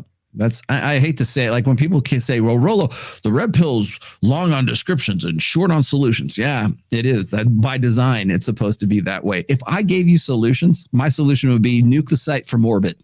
It's the only way to be sure. That's our solution, right?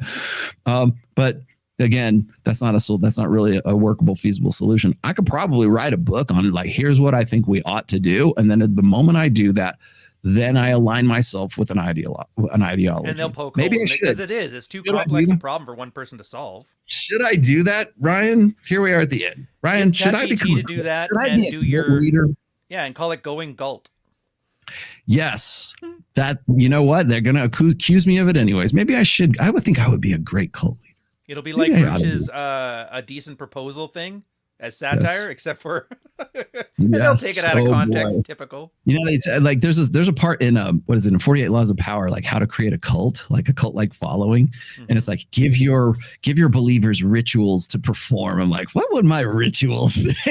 Like, how would I? What acts of devotion would I require from my cult? You know, don't even put that on me because I will come up with some goofy ass shit and make you do it.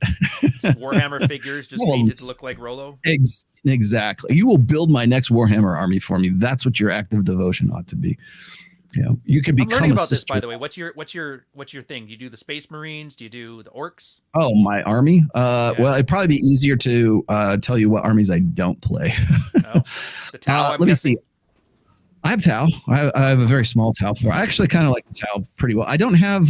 There's some new factions out that I don't have, but I play Chaos Marines mostly. My main army has always been my Eldar army, so I play Eldar primarily. I have Space Marines. I have Ultramarines. I have Blood Angels are my two main. I also play Horus Heresy, which is like Warhammer 30K. It's like historical wargaming in the Warhammer universe.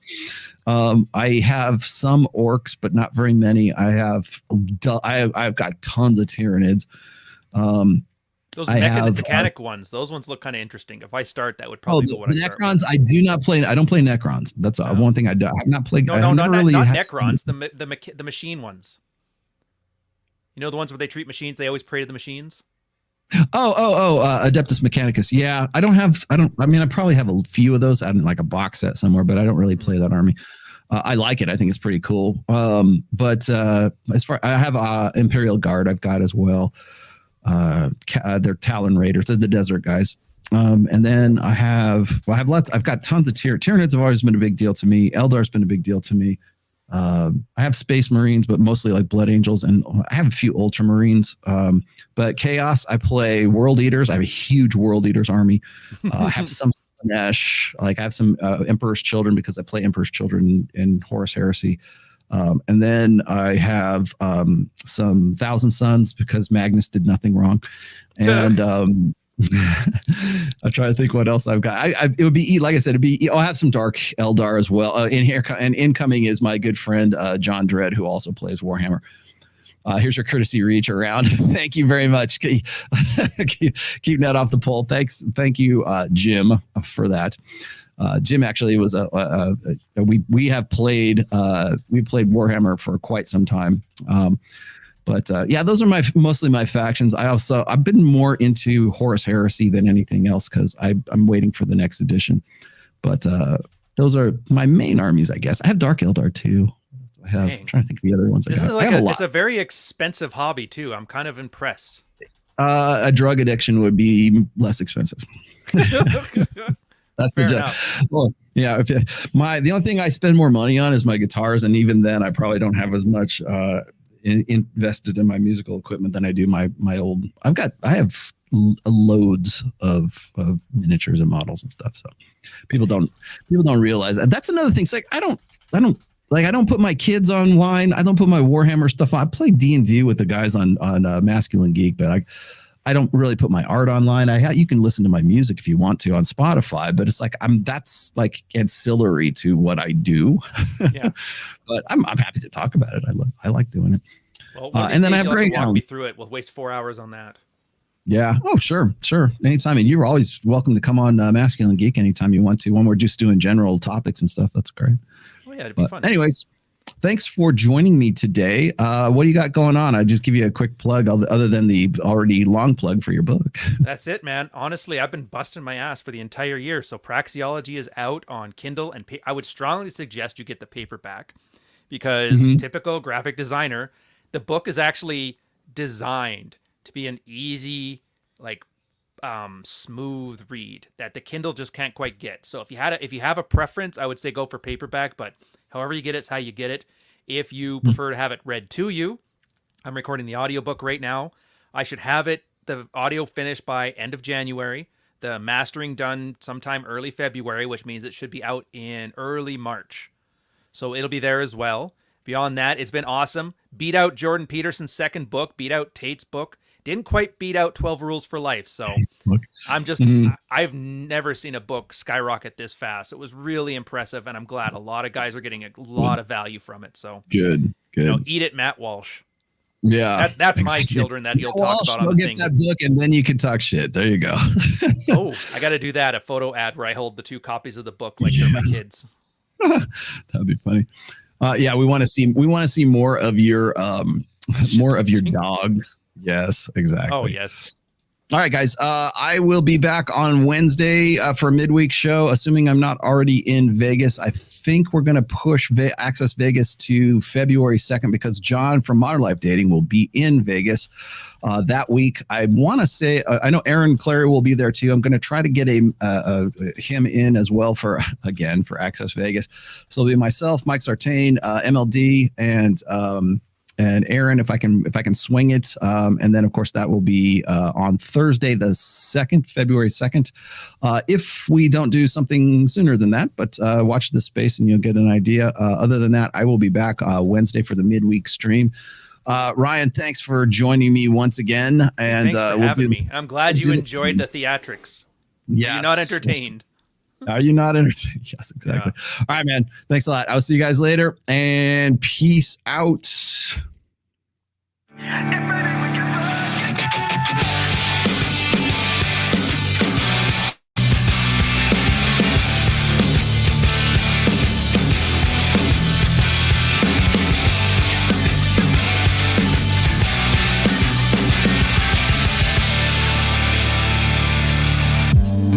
Would you do it again? I need to feel you on top of me. It was my first time, but I was just a kid when we met and went to bed. It was my first time. What do you expect from me? I'm breaking up the rules now in the game. I've got some new tools, please do the same. Time came by and went over like a matchbox stereo. Time to get my thoughts now, let it go. Bound to keep me up all night. But maybe we can fuck again, and maybe things be different. Goddamn, baby, one more again. Won't you put it on me one more again? I need to know if maybe we can fuck again, then maybe things be different. Goddamn, baby, one more again. Maybe then I could have the best in my life. The best in my life. Free City Podcast has been a production of The Rational Male. Now we're fucking in the bathroom, tearing up everywhere while I got your hair. Why you screaming my name? All rights She was swinging in the reserved. bedroom, whole time stopping and stubbing with the head. Registered like she's trademark Tony 2023. Don't steal my shit. Ride me up and down like a pony, turning up my song, getting messy, working up and down on your body. Ride me up and down like a pony, turning up my song on your body. Baby, we'll get down to it all night. But maybe we can fuck again, and maybe things be different. Goddamn, baby, one more again. Won't you put it on me one more again? I need to know if maybe we can fuck again, then maybe things be different. Goddamn, baby, one more again. Then I can have some more life.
Guilty, guilty, guilty, guilty.